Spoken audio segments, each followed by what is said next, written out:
You guys are late, and you didn't bring late slips. Well, I got here at 8:31, so I don't think I need I don't think I need a late slip for 8:31, Kelsey. I don't know. I had some teachers that they would close the door and they would lock it, and you were like banging on it like a heathen, like you're the police. I need the attendance grade. I basically got in when the last bell was ringing. Basically, I Ugh, walked in. no, that was not I. I just didn't go to class. We had Period. a very large high school, so I had to basically, if you were on one end of the high school when Yeah. the bell rang and you had to get all the other high school, you had to sprint across through the high school to get I've seen this in just get there. movies. It's true. It's like that in America. In America. In America. Well, I had a very small school, so there was the teachers were doing it on purpose. Like there was really no excuse. Is it like a castle or something? And my school? No, it used to be a cheese factory. Okay. Was the rumor? Oh, yeah, very very the typical fromage of our colonizers of this province. The fromage. So welcome everybody. Oh, I already took the book down. Welcome everybody to the very delayed live show of the Overstory. Wow, look at us. We all have the book. The Overstory by Richard Powers. I have the hardcover. Oh my goodness. Excuse us. I think this is the first time we've all actually had the book. That's not true. There's been other I don't times feel we've like had the book. that's true. Yeah, I don't think so. I mean, if we haven't, it's always Justin's fault. Yeah. That's 100% for sure. You're so right. It's very valid. What about Ordinary Monsters? I feel like we all. I think it. You're right. Ordinary Monsters was one that I was looking at. Yeah, we I all got rid had of it though.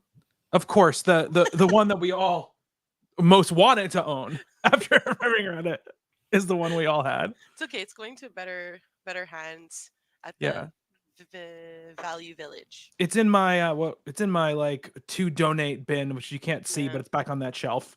It's full of books right now, and some movies as well that I got to bring to the donation place.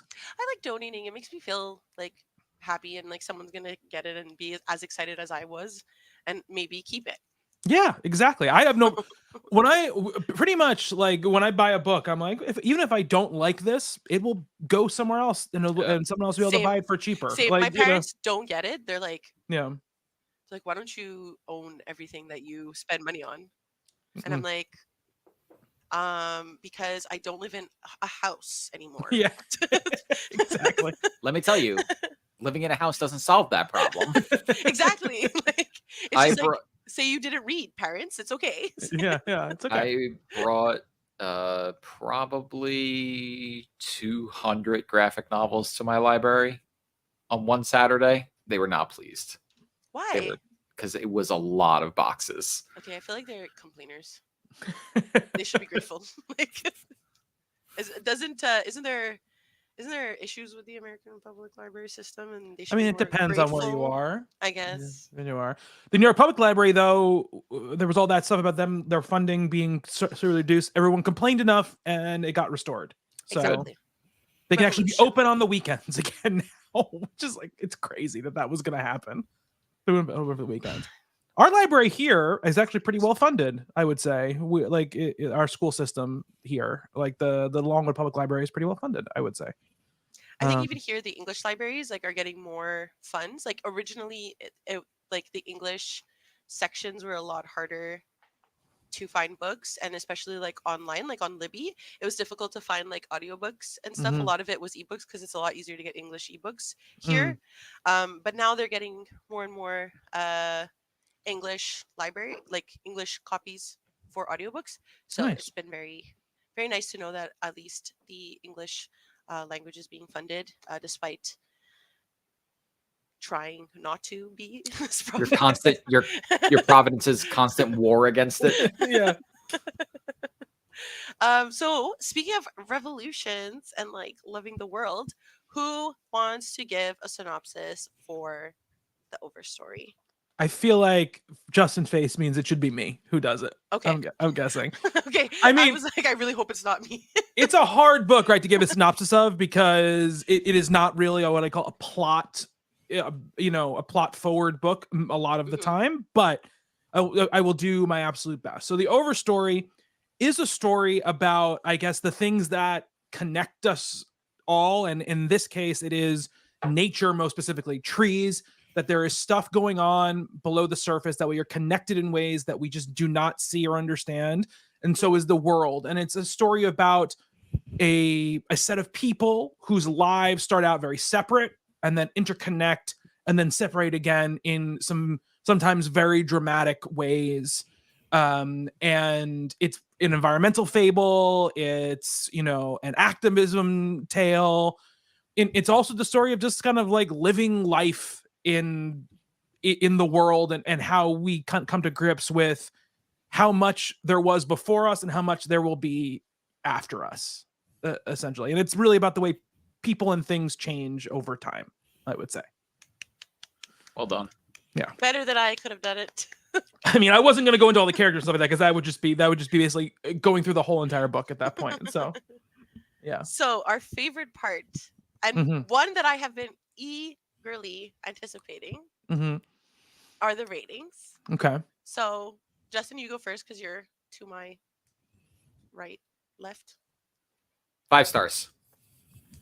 Wow. I'm very interested to know your reason. I had a suspicion it would be 5 stars. Interesting. I did not have a suspicion, judging by the discussions Justin and I had. Very Why do you limited. guys talk secretly without me? We don't. Is a We don't problem. talk secretly without you. This You guys book bring we this up a lot. We basically talked. We said like 4 sentences to each other, essentially. I was like, where you are? Where, like, how far are you in the book? Oh, Yeah. I'm like this far. I'm like, Why don't okay, you I'm guys like this include me? far. Yeah. Because you won't answer. No, Yeah. I You guess probably. that's really valid. Or sometimes we're talking in actual life to each other. Kelsey, not Oh, just yeah, via it's true. messages. I forget that we're not all separate. We can't pipe you into every conversation we have. For me, you want me to go to next? It's 4 stars for me. Really, this fits into like an avenue of media that, in this goes for books, movies, music. When there's something that I think is excellent, but it's something that I don't know if I could recommend to other people, or something that is difficult to get, is difficult to consume because of, I think, the level of writing and the level of thematic elements that are being given to you. I tend to give it a 4 star instead of a 5, because I just know for myself, like, it's not something I would go back and read again. It's not, but it is something that I will think about for a long time, and I think is quite excellent. So, what about you, Kels? So I'm in between like a 3 stars and a 3.5. Like in a perfect like world, I would give it 3.25. Because I think, qualms with Richard Powers. I've read from him before in my English degree. So this is not the first environmentalist book I've read from Richard Powers. I think my enjoyment of the book was tainted. And so that affected, because when I look at it like thematically, and like I think about like what it was doing, I'm like, okay, it obviously deserved to win like a Pulitzer, like I think talent wise and like theme wise and all of that. But then like engagement wise, it wasn't there for me until more the middle portion. I found the first part to be very, very, very difficult for me, the like more short story part. And then I found like the second and third part to be really interesting, and then the final part I think is when it all sort of like concludes, but that was also lacking. So I feel like the middle portion was the most interesting for me, and I think that that's obvious because it's obviously where most of the like more activist discussion takes place. And so for me that was the most engaging, and what really captured my attention, we'll get there, was like when the aliens started coming. Like someone was like, one of the girls, like I don't know if you guys know what I'm talking about, she was like higher beings were telling her to like protect the trees. And Yes, I don't think they were aliens, but Whatever. No, they were the tree. They were the they were the trees. trees. They were very clearly the trees. No, I know they were the trees, but like I think it was supposed to be like They were like the spirits of the world, Yeah, basically. yeah. I feel like, yeah, okay, Yeah. we take it in our own ways. I thought they were aliens. I mean, I will say, Kelsey, I think, in what you're saying, and Justin, I'm very interested in what you think, because you gave it 5 stars. I'm very interested in how you feel about this.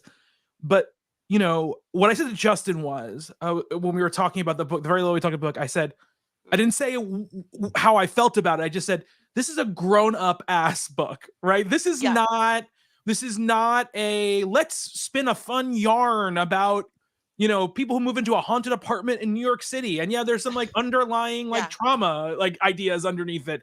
This book is like school in many ways, right? It is densely, it's extremely dense. So dense. Like it's 500 pages, but you know, it is 1,000 pages. Yeah, it might as well have been. You know, in comparison to the stuff we usually read for this, you know, this book club and the stuff I think we all usually read, you know, in our own time as well. You know, so it does take a lot more engagement and mental energy to read a page of this than other stuff. And so I felt similar to you, Kelsey, where I feel like those opening, like the roots, it's in these different sections, right? The roots where you're getting all the disparate people sort of growing under the surface towards each other, right? And then the middle section, the trunk, is like all of them basically together in some way, you know, kind of squished together, interacting in some way, whether it's actually being together or their actions directly affecting, you know, the other people. And I think that part is, I think, what I would say the most like traditionally easy to read section of the book, because that's the one section that does have like ongoing plot that you can sort of like dig your hands into, right? Easier to follow along, and I think it obviously makes the roots section like sort of important, because you can kind of understand these characters' motivations, or at least like where they are coming from. But I think, like, personally, myself as a reader, like, I could have done, I think, without the first part, because I think the motivations could have been explained, like, within their own sections in the trunk part. But I still understand, like, again, like method-wise, like, I understand why that was done the way it was done. Obviously, like, this is a feat that he was writing. Like, this is obviously, like, a very... I think even his previous book, like the book I had read from him before is Gain, which was a story about a factory that is open in a town, and like years later, a lot of the people who work for the factory find out that they have sicknesses. Is it from working in the factory? Who's responsible? Is it them for taking the job? The factory, or blah blah blah blah blah. And I think that this idea of like who a person is and how that has led them to actions, whether it is from a company or the environment or whatever, and then on their own personal journey, I think is something that he's exploring. And I see that within this book, but I think he's done a much, I don't want to say better job, but for lack of a better word, organizing that into this like behemoth that he clearly like worked very, very hard on. Yeah. Justin, so you actually loved it. So, I mean, how do you feel about, you know, kind of what we're talking about? I went on a journey with this book. I'm so happy. I listened to the first 300 pages on audiobook. Oh, okay. Oh my gosh. Yeah. This is a surprise. Justin, can I just tell you something? You are a little bit loud to my ears. So Kelsey told me I was low when I came in. We're like legit whispering before. Oh. So I'll just back away a bit. I just know sometimes afterwards you watch these and you're like, why did you guys tell me I was so loud? I don't know. It's too late to mess with the mic gain. So I'll try and speak a little softer. Yeah, I listened to like the first 300 pages of this on audiobook, and at the first say hour, it was a 23-hour audiobook. Yeah. I listened to the first chapter maybe at regular speed and was just like, I don't have the time for this. So I put it at 1.5. 1.5 is a normal person's way of listening. Because I played it for my wife, and I was like, this is the speed that it's normally played at. This is the speed that I'm listening to it as, and this is the speed that a psycho that I know listens to it at. What actually speed did you put it at? I put it at the highest it could go because 3. That's what I listened to it at. Topped out at 2, and I said, Kelsey listens to this at 3. This book, and specifically, she said, yes, not all books. She said, Kelsey gets nothing out of these books, does she? That's not she knows. true. She knows. Well, you thought there were aliens in this book. I said they are like aliens. So, like I said, I went on a journey with this. because I never really listened to things in audiobook, but I knew that I just wasn't going to have time to start it. So I had the project at work where I was using headphones. And so I was listening to it, and my God, I wanted to kill the woman that was doing this audiobook, because I don't know if this is a normal thing, because I don't listen to audiobooks very frequently, but she was doing all sorts of bad English accents. It's normal. They all do this. Yes, they all Okay. do this. This is why there are great audiobook Great audiobooks, narrators yeah. and mediocre. I think she's fine. I came around to it like I listened to the first, like I said, 300 pages. Yeah. I came around to it eventually, but I think it's the second chapter or maybe the third, like the little vignette where it's like children talking to each other, and she's doing like a 4-year-old's voice, and I was like, man, I can't do this. I'm just going to quit the book club. I can't finish this book. But what I found was that the longer that I was listening to it and I got accustomed to the way that the book was being told to me, the more I found myself to just become kind of completely engrossed in the characters that she was describing. See, like, I disagree with Kelsey. I think, first of all, on the audiobook, I never got the roots, the trunk. I never got any of that part. If they said those things, I missed it. But I found those early stories to be invaluable, because I basically said that. No, you said they could have been included in like their own little sections. Well, no, Kelsey, you said he should have folded it into the second part. Oh yeah. He's not saying that. He's saying like, and I even though they weren't my favorite part, I agree with Justin on this. I feel like if you don't have those stories, it doesn't work the same. But go ahead, Justin. Oh, invaluable. Mean, like very important. Very important. Yes. Yes. Okay. I thought you meant like not valuable. Not valuable at all. Yeah. Yeah. So no, sorry. he meant invaluable.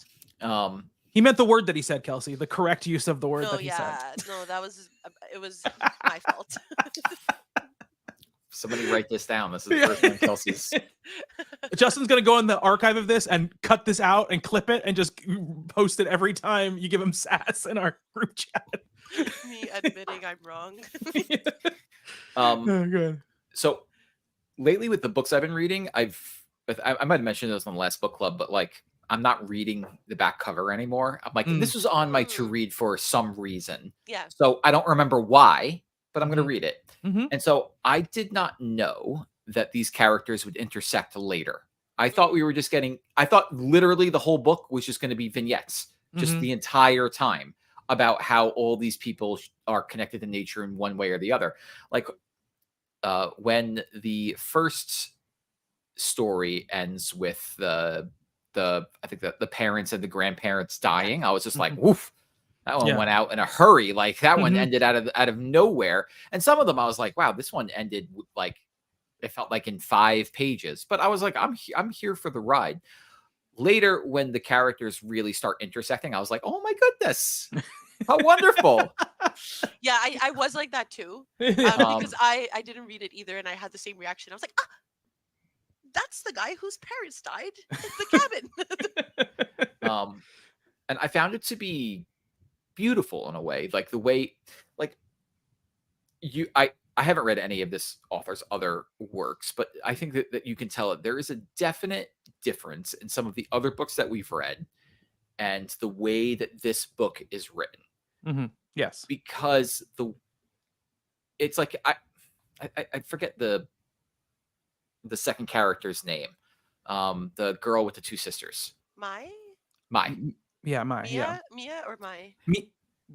Hold on, I have the book right here. It's okay. Mimi, isn't it Mimi? Mimi, it's Mimi. Mimi, it's Mimi Ma. Mimi, yeah, Mimi Ma. Yes, Yeah. So I blended her name. Yeah. The story of her father, right? Like we end that first vignette, and I'm like, oh man, like I'm not really like digging what's happening in the first. I think again because I wasn't that tuned into the audiobook at the time, but midway through the story when he's taking his family fishing and up in the mountains, I was like, these characters are all fantastic. I'll stay with them for the rest of the book. And every vignette that I got, I was like, this is so well done that I feel a connection to these characters. And then when the characters start coming together, I felt a deeper appreciation for them. Even the characters, even the vignettes that I was just like, I liked this, but I don't really like, want to stay with this person too long. The airman, the pilot. Hmm. Dougie. Dougie. It Yeah. was just like, that was interesting, but like he wasn't my favorite of the characters. But when he crosses paths with Mimi, I Hmm. was like, okay, I'm in for this all the way. Yeah. I think Kelsey, you're right. The middle of the book is the strongest part of the book. And I think that that's why. Hmm. I think the middle of this book is the strongest part of any book I might have ever read in my life. Hmm. It's great. Hmm. I learned a lot about trees. I learned Yeah. more about trees than I ever wanted to learn about trees and about nature and everything. But like Hmm. parts of that were interesting, and the parts of that were like, okay, I get it. Yeah. The Yeah. roots Yeah. go Yeah. deep. Yeah. Yeah, But basically. Yeah. the character work, I think, is what Yeah. really carried the book Hmm. well over in past the finish line for me into probably one of my all-time favorite books, even though that there was some sadness in it. There's a lot of sadness in it. There's a lot of sadness. but there was one, like obviously two of the characters you Yeah. really start to feel like a connection to. Yeah. Hmm. And yeah, so like I think that we were planning on doing this on the previous Thursday, and I was like, I need to go buy this book so I can finish it in time. That's why you have it in hardcover. But also because I wanted to have this book in hardcover on my shelf until the roots overtake this house. You're gonna be like that couple at the end where you're just like, no more mowing the lawn. We're gonna let the trees overtake the house. I was wondering for so long, I'm like, where do these two fit in? Yeah. Where are they fitting into the rest of this? Because they are apart for almost the entire book. They are. They are. What did we? I guess that's skipping right to the end, but I like the idea of it. I guess right is that this whole thing has been a story they've been telling each other, right? Hmm. That's Well, what I think, that's the yeah. vibe on it because they talk about things that happen like, oh, that's too sad, or we should do it this way, or whatever. Because there was a part early on with, oh my god, Maidenhair, whose real name I cannot remember right now I from the know I book. was literally going to talk about her, and I totally forgot her name. She calls her dad right when she's on the way, and he goes like, he's like a intellectual property lawyer who Yes. like, Olivia. and I was like, Olivia. I was like, well, Yes. that's what's his name? That's the guy who ends up having the stroke. Yes. I was like, that's him. And but then they never have kids. And then near the end, when she's like, well, what happened with, let's kind of create this daughter like out of like whole cloth and like live this life that we never lived. But who cares? Like if we feel it's real, like it's real, or whatever, right? So, I think it obviously fits in right with this whole concept, right, of this overstory, even the title of the book, right? This like Hmm. it doesn't matter. We're telling you a story. You're reading a book anyway. So what's the difference if there's like one other level of abstraction where there is like an author inside the author of the book, Omnisciency. Yeah. But I thought that was really I fascinating, just because there is a thing, right, where this book has similarities to something like a lot of like something like Tale of Two Cities or a lot of Dickens stuff, or Yeah. even some of like the big sprawling Stephen King stuff like The Stand, right, where it's like Mhm. you have all of these characters who start out totally separate, and then by happenstance they end up getting driven together by things, and it always, in reality it feels like, well, this is very convenient if this happened in real life, but because it's a book and it's a fable, it doesn't matter, right? It's just like this is what the book journey is taking me on. the first of all, that's like my favorite trope all the time. Like Yeah. every time it happens, I'm like, oh, how fun! Like I love that. But I think it sort of has a, now bear with me. It's not because I listen to the audiobook at 3 times speed. Okay, it's a metaphor that I'm using. It sort of reminds me of like The Last of Us, where all of the zombies are sort of connected by the root system, Mhm. and I think like that's really what it's sort of getting at. That like all the forests and all the trees all over the world are connected by a root system, and like so are humans. So it's like the humans don't really know that we know of them Right. separate, right? So to them, it's not like a happenstance or a convenience that they have met. Like if you think about every person that you've ever met in your life, like someone knows of them Mhm. and of you, but wouldn't make the connection that you guys Right. have crossed paths in some sort of way until it's like brought up. So I think like it's a network of roots relating to the trees, but also connections between humans. Like if you go by like six connections, like everybody knows everyone Mhm. somehow, right? So I think that that's I think he's using the a trope that I normally always like in an interesting way to tie it to his more environmentalist themes. Right. Yeah, but yeah, again, I just echo what Justin said. Like, I think like those opening chapters. My problem with them is more that, and this is not this book. This is media in general and other books as well. I'm like, okay, like I get really invested in the character, and then they're like, okay, but now we're going to a different character in their chapter, and who knows if you ever see them again. And my like brain is like no. I want to know what happened to Nick. I want to know more about what happened to Nick. You know, and every time I would get like really into one of those chapters, it would take me away. But then, of course, when we get to the middle, like we said, they all get brought back together. And you know, a lot of these stories went ways I like that when you first get introduced to all of them, it's not clear how they're going to, you know, connect back in with each other. Yeah, especially because you don't know if they will. Yeah, but yeah, I mean, I was assuming, right? Because like I was like, we have all of these stories that are separate. At some point, they've got to like, I'm assuming just they've got to come together in some way. And you can see some stuff like, you know, obviously like, you know, I was assuming like Patricia and Dougie would meet each other because they were already both sort of like environmentally like already, but I like the way that it actually went the other way, where he ends up, you know, meeting Mimi, and then you know, Nick meeting oh my god, I forgot her name already. Olivia. Didn't expect that either, you know. And when she sees that sign, she sees that tree when she's driving down the road, you know, I was like the Leonardo DiCaprio meme from from Once Upon a Time in Hollywood. I was like pointing. I was like, oh, it's gonna be Nick, you know, and I was very excited about that. You know, I do agree that there are things where it's like, I feel like sometimes there are times where he is repeating certain themes one or two times too many for my taste. Like, and I think some people won't sink in until that fourth time he's brought them up. But for me, it's like, got it the second time, really effective. Like the second time you brought it back, and then the third or the fourth time, I'm like, okay, like I'm ready for us to either move on to the next like stage of the story or give me some new stuff. But I was really taken by that repeated line of the, the people changing line, you know,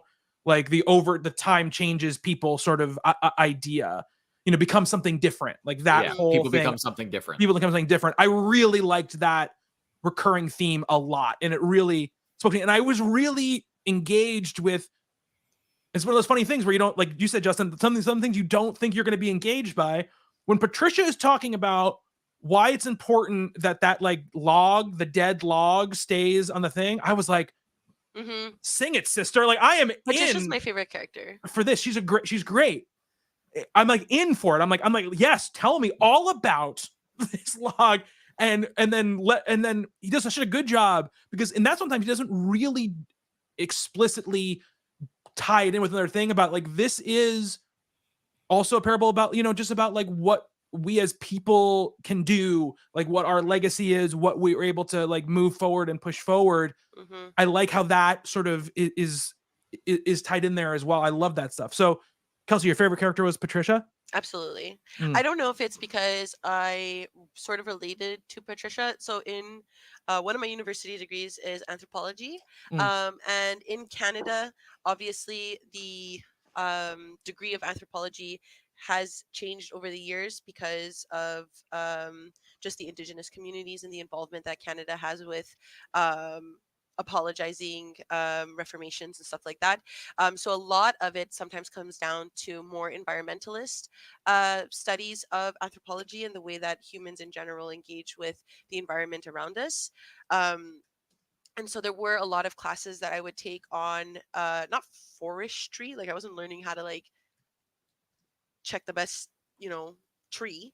But a lot of it was like engaging with the environment and how the environment in itself is an ecosystem, both related and unrelated to humans. Like it will survive with or without us, and adapt with or without us, kind of thing. And at its core, the environment and forests specifically grow will always grow around human interaction. So as soon as something is abandoned, more often than not, you will see nature like like Mhm. reestablish itself, which is interesting because it's a theme in one of our favorite books. I don't know, Justin, if you read it, but I think you saw the movie Annihilation, which is that nature just appeared one day and they're like, what the fuck is this? And it's a horror of being a human in an environment when in our world the environment is adapting to us as the horrors. Mhm. So I think in general Patricia's chapters really tickled like the little anthropologist in me as she's diving into, okay, like the log itself may seem or appear rotting and useless to humans, because we also can't feasibly allow like our own selves to rot and just be left on the ground, right? Mhm. However, this log is supporting the life of fungi, of insects who there go into and carry pollen, and then this pollen and blah blah blah blah blah, and it's sort of, it is its own ecosystem and then creates a much larger ecosystem. And I think just that knowledge and just that more knowledgeable perspective, or more scientific, I guess, perspective on the importance of the trees, and the more like academic activism, I think appealed to me more Mhm. than perhaps the other more like activist chapters or nonchalant activism Yeah. chapters. Because I ain't sleeping in a tree. That's not gonna happen. Not Uh, for a year. Not for me. I don't even Justin, sleep in a tent. who is your favorite character, Justin? I was thinking about this because I was just looking up a character list and Mm. trying to figure out which of the characters I Mhm. really enjoyed listening to the most, and I think it was Nile. Nile. Mm-hmm. Yeah. Nile's great. I mean, Same. I, I of also like. course, I come from loving video games and stuff like What? that, and so I know it's shocking, shocking news. But I really liked his story and like how he evolves throughout the story Yeah. into like somebody who is completely obsessed with being, in the digital world, and then slowly kind of steers his way out of it. Mhm. And yeah, it was either Nile or probably Nick, Mhm. because that was the first story that you really gravitated to. Mhm. Like that was the first story we heard. Yeah. Although I found Olivia to be fascinating. Yeah, Like, Olivia was definitely very fascinating. Yeah, she definitely was. What I really like about the Nile character is that if you were to hear like what the idea of this book is, right, and the themes of the book, you would assume that it would be a very vehemently anti Technology. technology book, right? Mhm. And Nile is the example of character who shows that he's really not at all, right? He is saying there is like there are such similarities between the way that this world works and the way that the natural world works, and that there are things about technology that can help to save us if the right people use them in the right ways, right? It can do so much more than you know doing these kind of like environmental displays or committing these crimes or whatever, even though you're committing a crime, and he's very clear about this, like all these crimes are happening, and again it's also like a very you know very much a parable to police violence, or Mhm. to the way that governments suppress their people, and this idea that like you're seeing this violent act of them burning down this house, but there's all this other violence that you just accept as acceptable violence, so you don't count it as violence. Mhm. But this is such a small retaliation, right? So I think he's very, very clear about that. But the Nile character is so interesting because he's not really a part of any of these other people's stories, other than the fact that he's in the background on his own journey, like trying to figure out his way to get back to the place he was when he was robbed of sort of like his born natural mobility and all those kind of things, right? And how can he get that back somehow? And at first it's all digital, and then it comes to the point where he wants the digital world to reflect the real world, because he feels like people, if people want this connection to the world. That's why this game that it's just about amassing more and more and more, and consumerism and all this stuff, is never really satisfying, because there isn't a sort of like a symbiosis with the world in which they're existing in. of the point where he kind of develops what I guess we would consider AI at this point to sort of like Yeah. help save the world.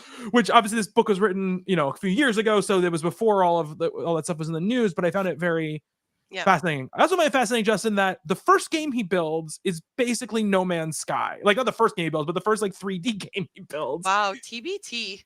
Yeah. Holy shit. What was the name of that game? Oh, I'm trying to think of what the name of that game was, because Mastery is the one that Mastery is the one he just keeps building out. It's like a Yeah. civilization game or, Yeah. or whatever. Yeah, basically. Yeah.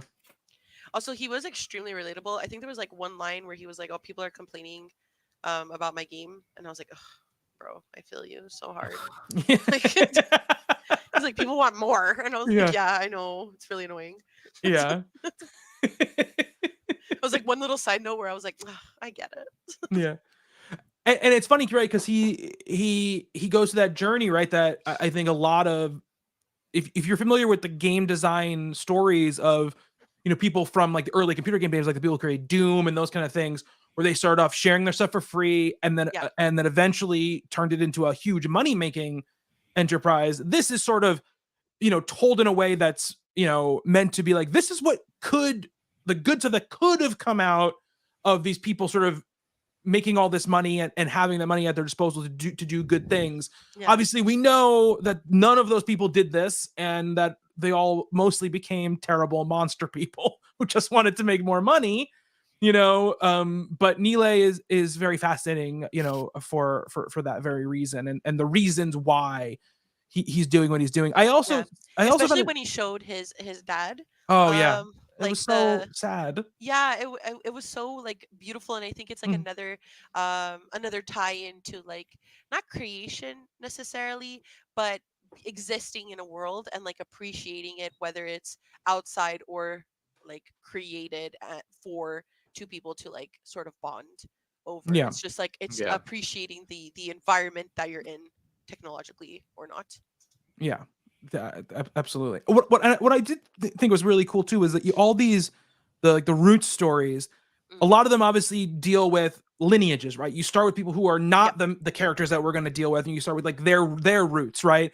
The people that their parents or grandparents or whatever, great grandparents and some great grandparents. Yeah, especially with Nick, right? It's a whole huge line of people, generations of people, with the very real tree that the sort of is the symbol of kind of their family and how everything their family progresses.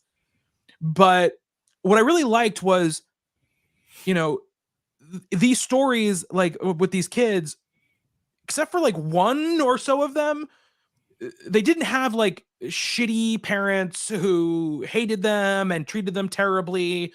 There was like the one whose dad didn't really understand them and was like kind of a little, you could tell was like a little bit too violent, maybe a little bit abusive, but like everyone else seemed had like supportive parents, and I liked that it was like a different parent a lot of the time in each story. It was like the mom is the one who's really supportive here, or the dad is the one who's really supportive here, and I liked that they felt like this is not, we're not resorting to just genre or character tropes to quickly tell you what this person's future is going to be like because they had a dad who wasn't there, or they had a mom who died when they were a kid. I really like that it was like, no, we're not going to shortcut this stuff.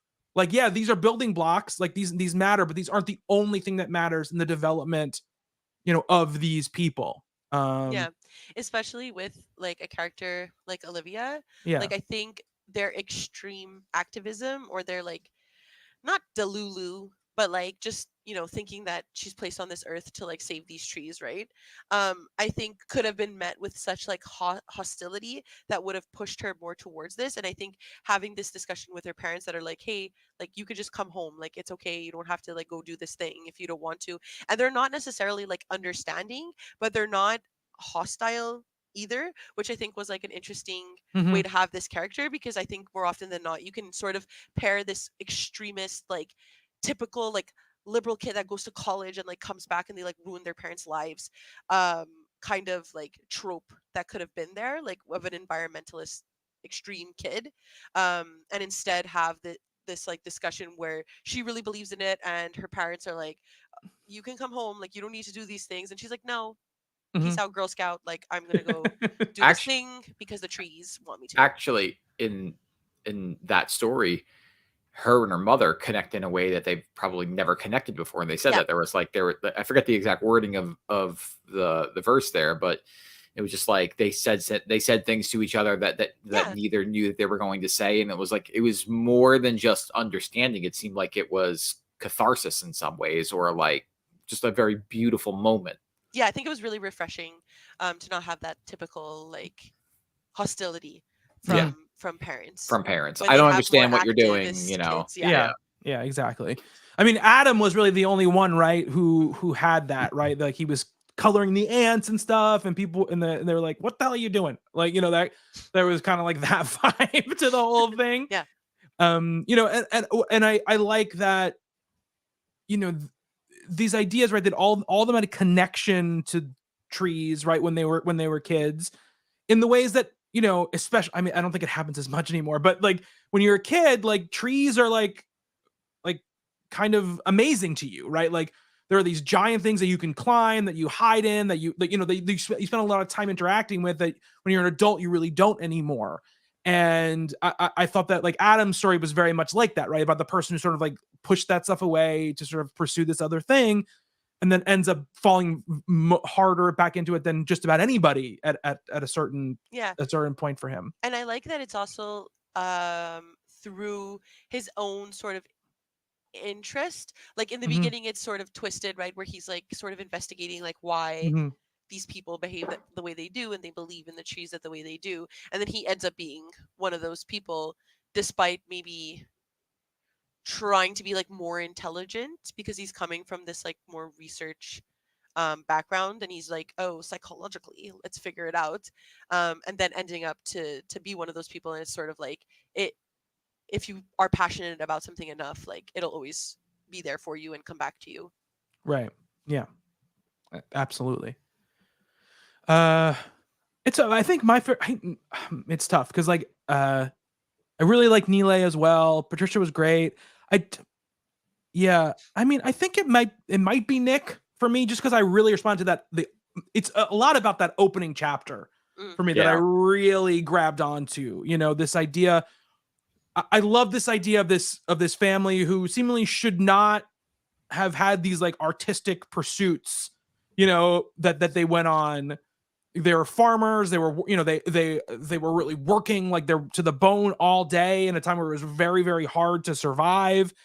And something about this tree and this experience made each in each generation sort of have this sort of calling to document it or whatever in some way. And I just thought that was fascinating, like across the board.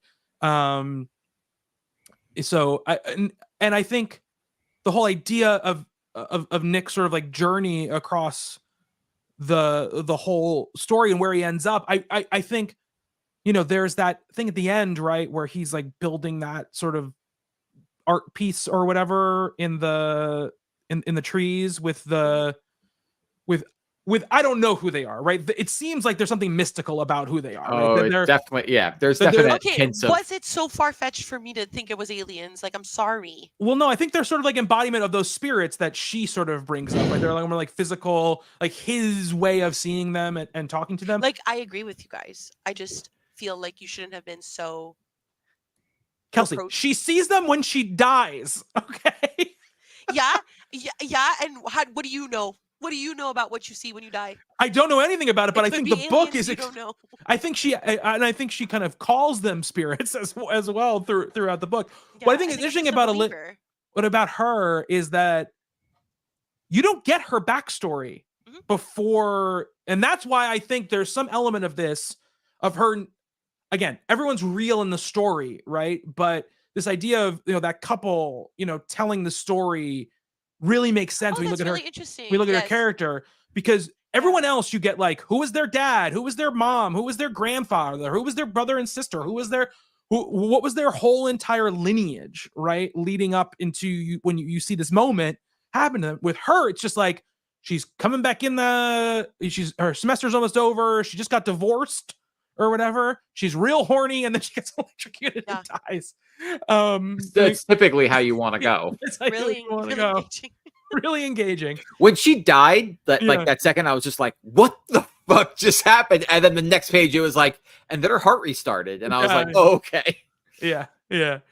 So, you know, I think that is a big evidence of of this idea, right? That she, it, you know, she's the driver of a lot of this story, right? But in so many ways, I think that she's a creation of the people telling the story to sort of, you know, push it forward. Because when they're talking at the end, they say like, you know, she didn't really find her way until she was in her 20s, and then she found her calling and went and did her thing or whatever. And they're obviously talking about Olivia. That's what they're talking about. But it obviously they never had a real kid because I think the whole idea of the story, right, is that there are these, because there's that other moment, right, where Neeley comes in to Patricia's seminar where Patricia's going to kill herself, right? She's going to drink the poison.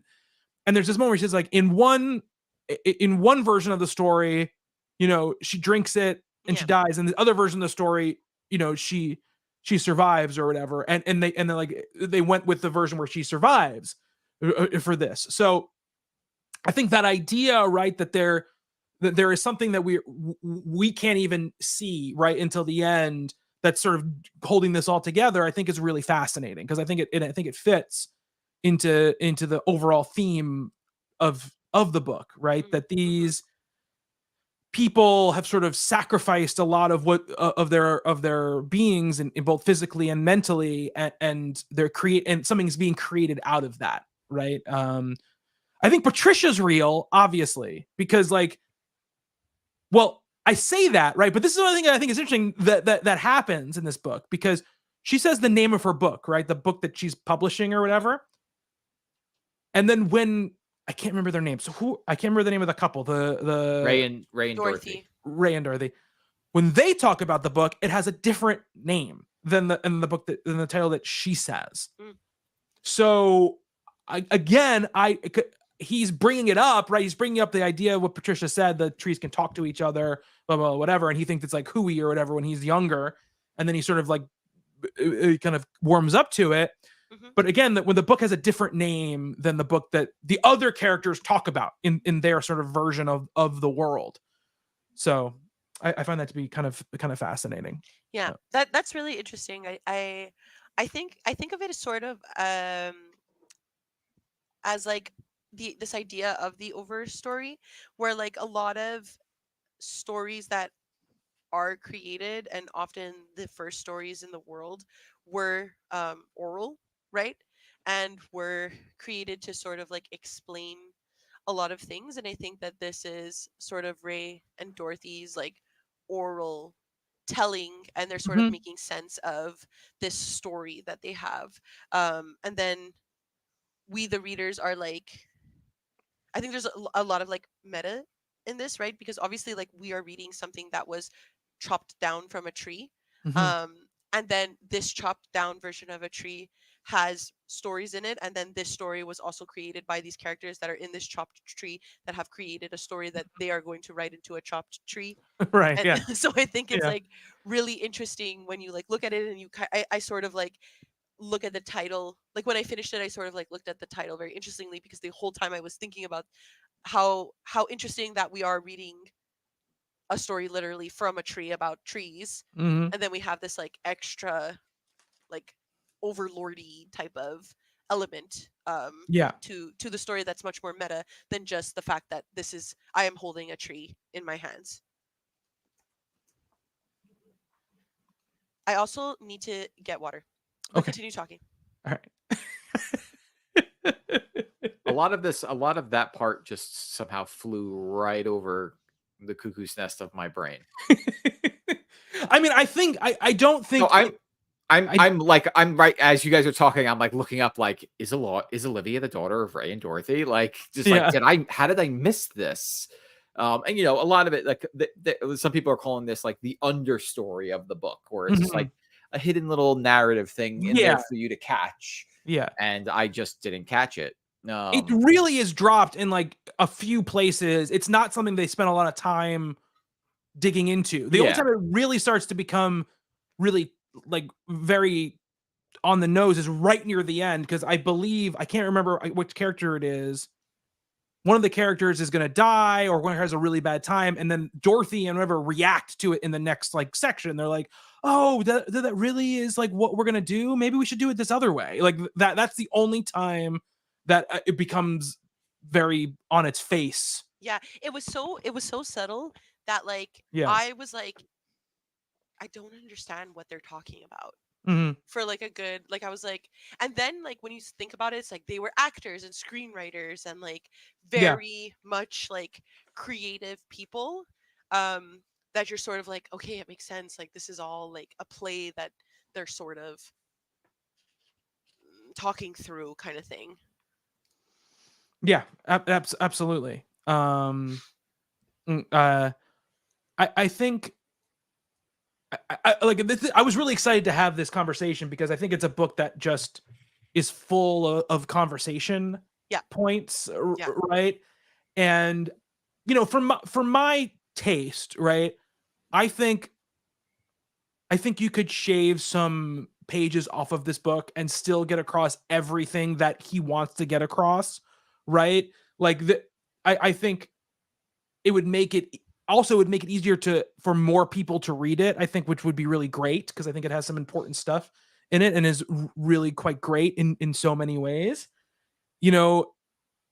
but I also, I think one of the things I really loved was because of the length, you're able to go so deep into certain stories and leave them for a long time and come back to them again, and you kind of are able to fill in a lot of the details without him having to actually write those things. Like I really liked it when I was really like without having to tell you it's happening, when Adam shows back up at the camp or whatever, the new camp, and then like the one guy has his arm stuck in the in the ground and his name is like Doug Fur or whatever. Yeah. It really took me until Mimi was like coming out of the tree or whatever for me to realize like who they were, because they're using nicknames or whatever. But when I realized who they were, I was like, oh my God. Like I was like, this can't be Douglas. My buddies are here, And I really liked that like a lot, that we were able to. Yeah. That's the great thing about a long book, right? Even though sometimes it is, especially when you're reading it for something like we're reading it for, it can feel a little bit burdensome because you have to get through it and you're feeling a little bit of pressure. But the great thing about long books is that you're able to sort of live with characters in moments, and you're able to you live through some of the boring times, but you're also living through the exciting times. And I feel like that connects you more to who they are as people. And I gotta tell you, I read this thing and I really, for like the week after I finished it, every time I went for my walk outside, I was like thinking about like the trees and how they were connected and like how we're all connected. And I've been looking at every tree that I pass, being like, what kind of tree is this? Exactly. This is literally how I felt after I took that class. I was like, I don't appreciate nature. And I was like, we should actually be fighting for nature all the time. And I think especially like in countries that are very, let's face it, capitalistic, despite what I think specifically Canada likes to portray outwardly, is very like nature focused. We do have a lot of national parks and we do have the most land mass in the world with forests and lakes and blah, blah, blah for sure. Humble brag, but continue. Sorry. A lot of our country is unsettled. So, but, but I think there's also like these aspects that make us feel so distant from nature. You guys and us have big oil rigs in one of our provinces / states. We have pipelines that run through our countries, that run through indigenous lands, reserves, stuff like that. And as someone who grew up in a city, lived in a city an entire life, a big populous city, there are specific areas in the city, much like with New York, of parks.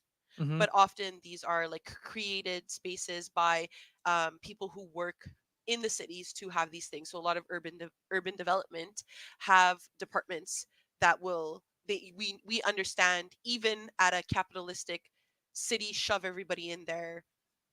view of the world that trees are important. Like we still need them, whether they're every few blocks or whatever. And I think it takes going to these big national parks like Banff in Canada to be like, holy shit, like we don't mean anything Yeah. actually. Mm-hmm. And it's really crazy because when you grow up in a city, you're like, well, like a tree is nice and we need it, and like as a kid you understand that it creates oxygen, and like Mm-hmm. at a sort of behind the brain type of understanding of the world. And it's only when you go into these huge nature reserves and you see animals in their element. Here in Quebec, we have a lot of parks that are devoted to like letting the animals roam free, and I think you're really like, oh, we have forced ourselves Yeah. to be like at the top of the food chain, when really like it takes just the destruction of like technology for us to dismantle our society and nature takes over. Mm-hmm. And I think that that's, you see that a lot in like dystopian novels as well, whereas like with this one it's a really like literary focus on like appreciating the environment.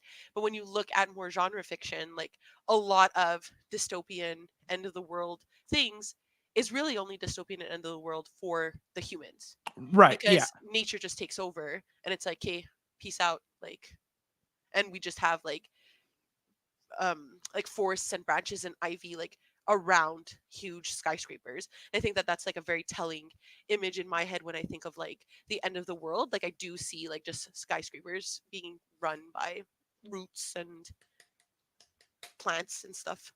Yeah, absolutely. And I think, I mean, obviously he kind of highlights in this book, right, Mhm. that the world will be fine. We will be gone, and then the world, it might take Exactly. some time, but the world will recover itself, you know, and much faster than you expect, which is what I liked about some of the way that this stuff is framed, especially with Patricia, where when, you know, when she's giving her like testimony, where she's like, Mhm. yes, I care about the trees, and you're asking like, well, why do you care about the trees more than you care about people? And she's like, no, no, no, you don't understand. Like, our future depends Yeah. on this. Like, this isn't like, and it's such Our emblematic, right? future Of, depends on this rotted log. yeah, of the short term view of people in general, but of course, you know, corporations, the people who drive the economy, people who Yeah. drive these decisions, which is just like, no, no, no. I just want to see, we just need to see this number go up higher than it went up last year, or everything that's all that matters is this fake number that has to go, not even just go up, has to go up a higher percent than the percent it went up last year, uh, over and over and over and over and over again. And of course, she talked about this very explicitly in the book about how like that is just like an untenable way.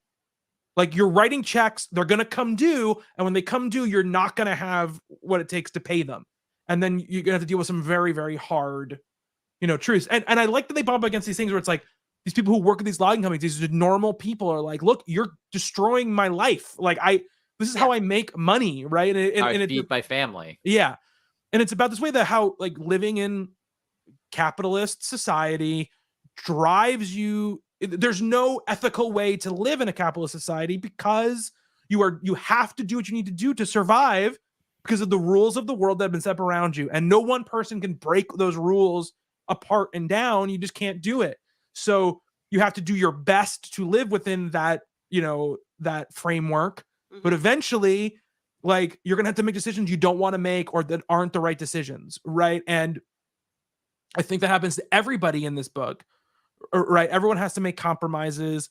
Everyone has to. Even Patricia's like, I'm gonna have to like take this fossil fuel emitting, spewing airplane to go talk at this thing because hopefully that I will cancel out that bad move by convincing a bunch of people who have a Yeah. lot And more sway to your do something good.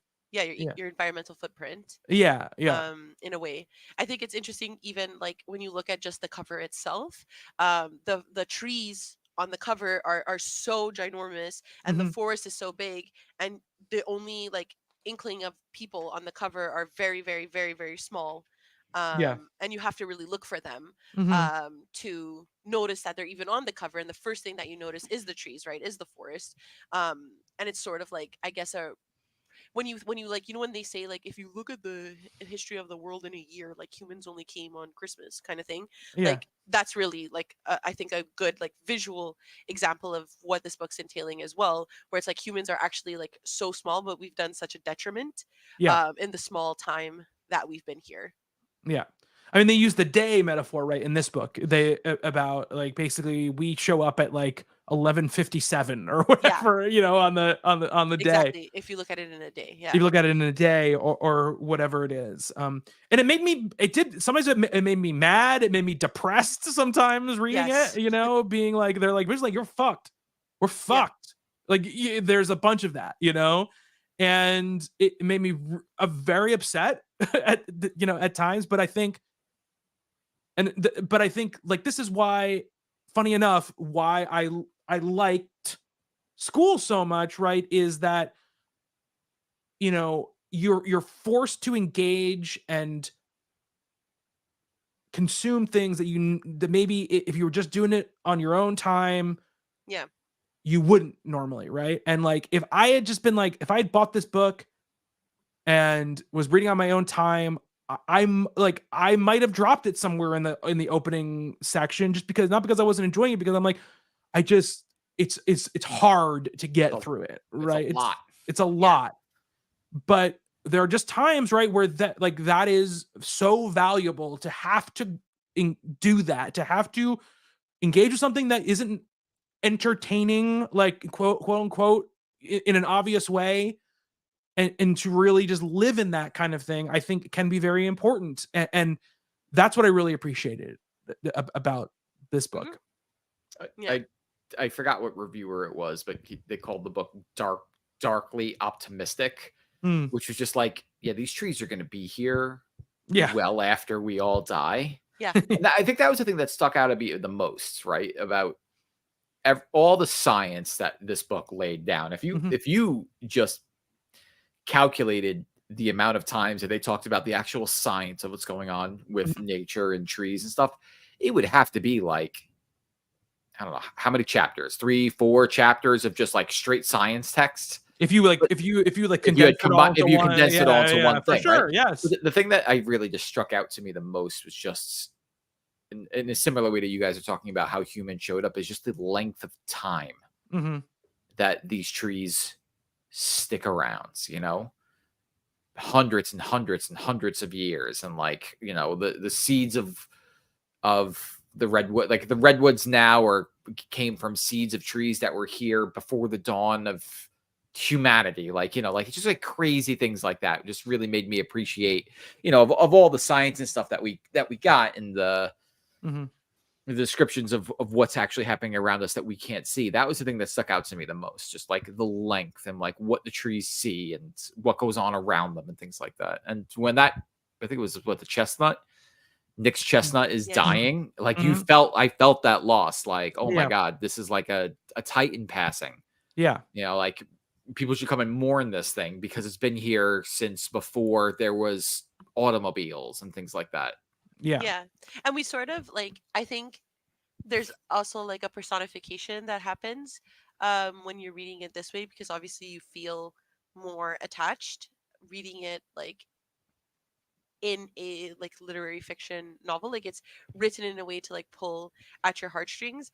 But it's sort of adding a personification to things that often have its own personification, right? So if you think of like things that sort of capture humans' attention, it's like, oh, this tortoise is 180 years old, for example. And like that's so beyond our conception that this animal could live that long. But because this animal like walks and breathes and has a face, we're like, oh wow, like that's so cool for him.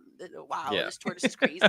But like when you think of a tree, like not everybody has this emotional connection to it, because there's not this like personification of a personality on a tree until they are really old, and then the fear of dying then personifies these things for us. Because we're like, oh, when I'm old, I'm dying. So it's like it just adds this level of compassion to an otherwise element of nature that we don't normally personify in any way. Yeah. I mean, like the whole thing with the the thing in the tree, right? With the tree they live in for that year. And I can't believe it's the year they were there. I know it's just insane. That's an insane amount Good of for time to them. live in a tree. But I really liked that, the scene where the storm happens, like the wind happens, and Nick is trying to like, hold on, to sort of like not get hit by the storm. Mm-hmm. And the answer is no, you just have to like go with it. Like this thing has survived for 300 years. Like it's not falling over from this wind. So stop trying to Fight do against it. do what humans do, which is to say like, no, the natural world, we can beat it. Like we can master it. We can tame it. If we put up a wall, like we'll stop the wind and we'll be fine. Right. And the answer, right, you said, Justin, is like to just give into it.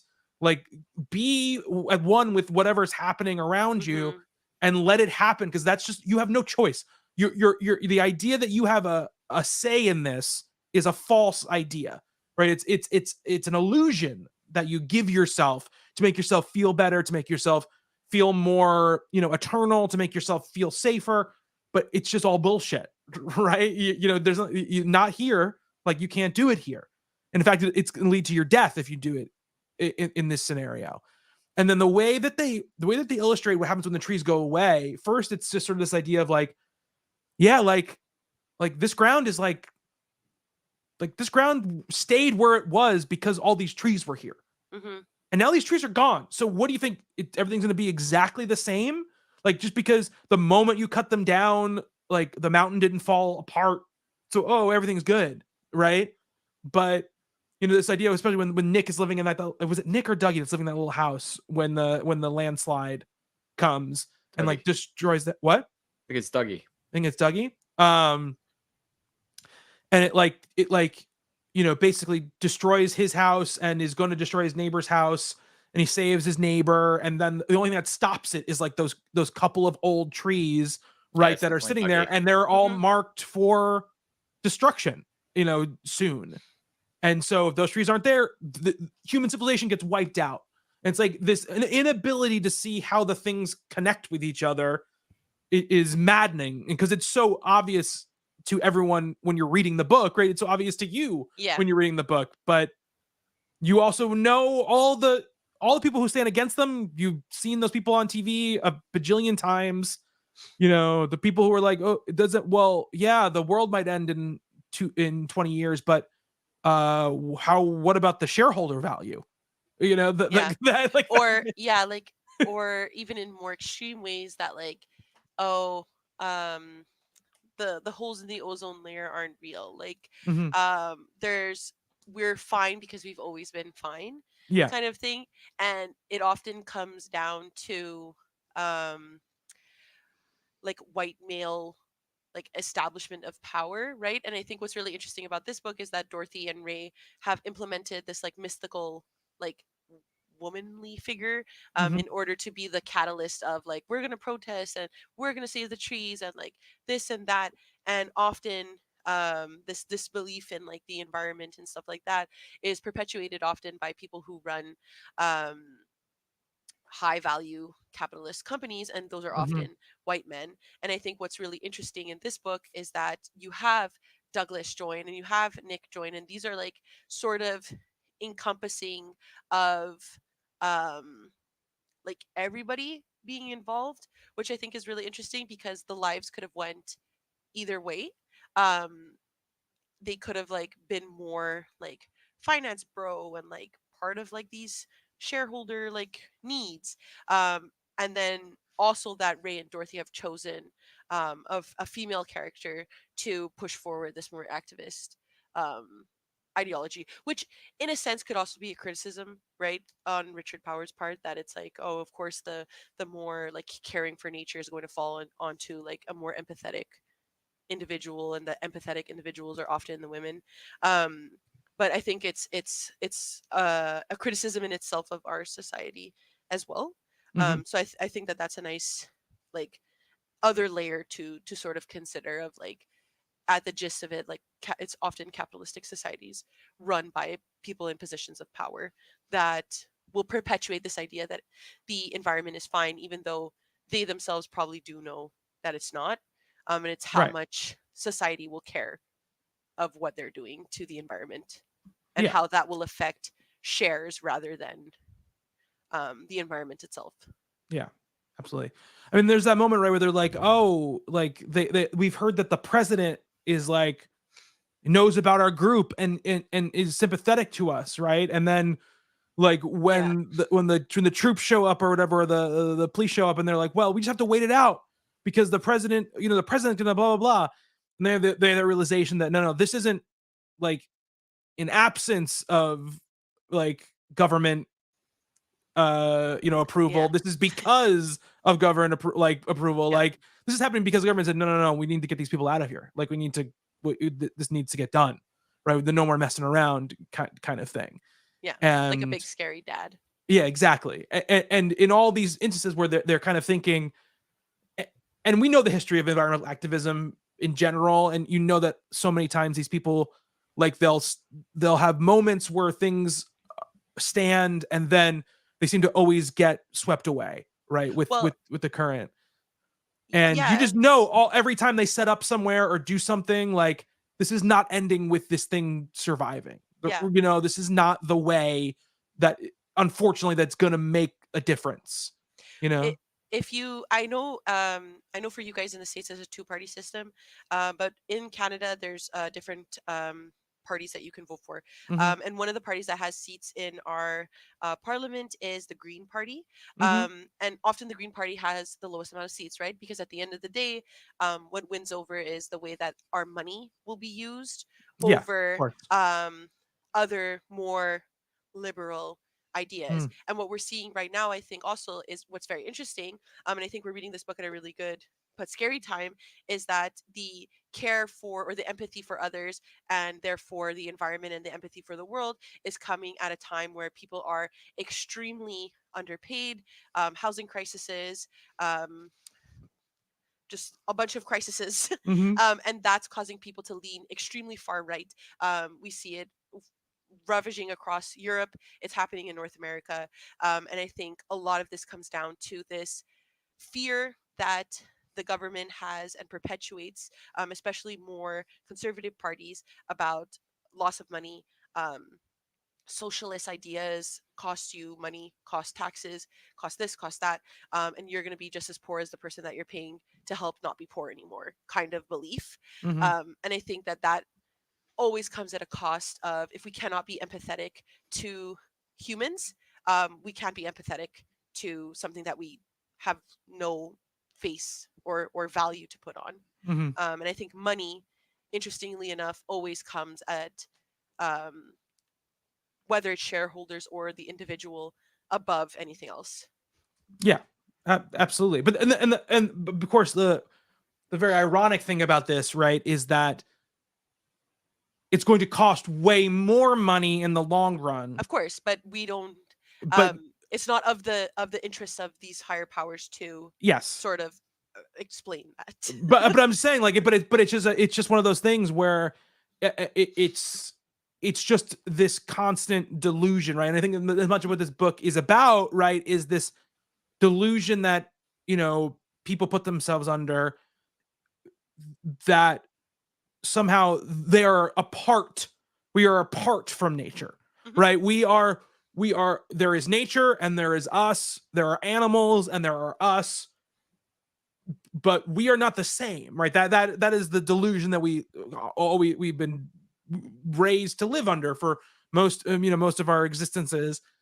At least in the modern world, since like the industrial world has become a thing, and we've gotten so far away from it that people just can't. So many people just can't see it anymore, right? That these two things are one and the same.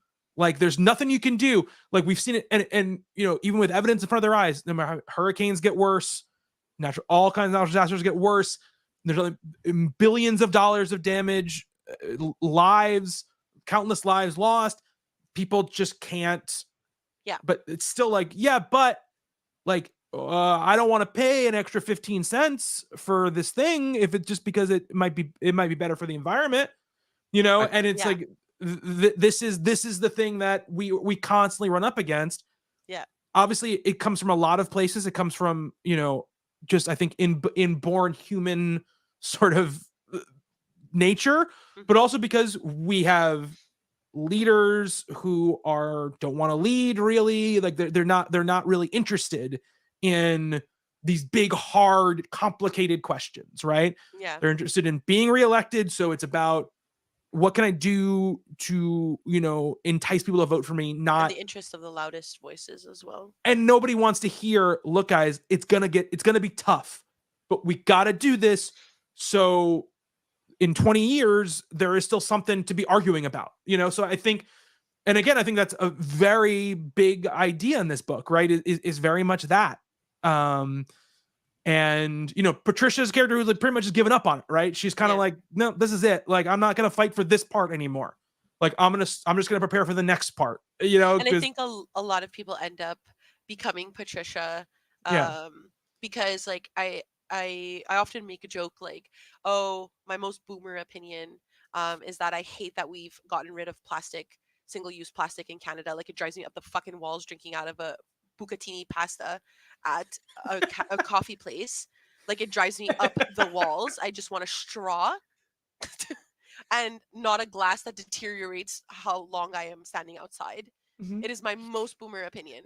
And what ends up happening is that I'm getting frustrated with the fact that we have to resort to these things, or these corporations are sort of placating this idea that we have to care for the environment, but they don't actually give a fuck. They just want to save their dollar from people that will boycott them or will do these things. And so all these companies, at the end of the day, plastic bags were free. And now you're charging me $1.90 for a reusable bag that I have to buy every time I come into the store. And so it's like, in reality, these corporations don't actually care about saving the environment. Now they can make an extra $1.90 on my grocery bill. And it's like, of course, then that makes me frustrated, because it's like, well, all of this is falling on me and I'm losing my money. And so it's like, I could see that then becomes a more extreme belief after, if you at the end of the day don't have any critical thinking skills, which unfortunately a lot of people don't. And so it's like, that's what ends up happening. And so it becomes this sort of frustration, and you do end up apathetic.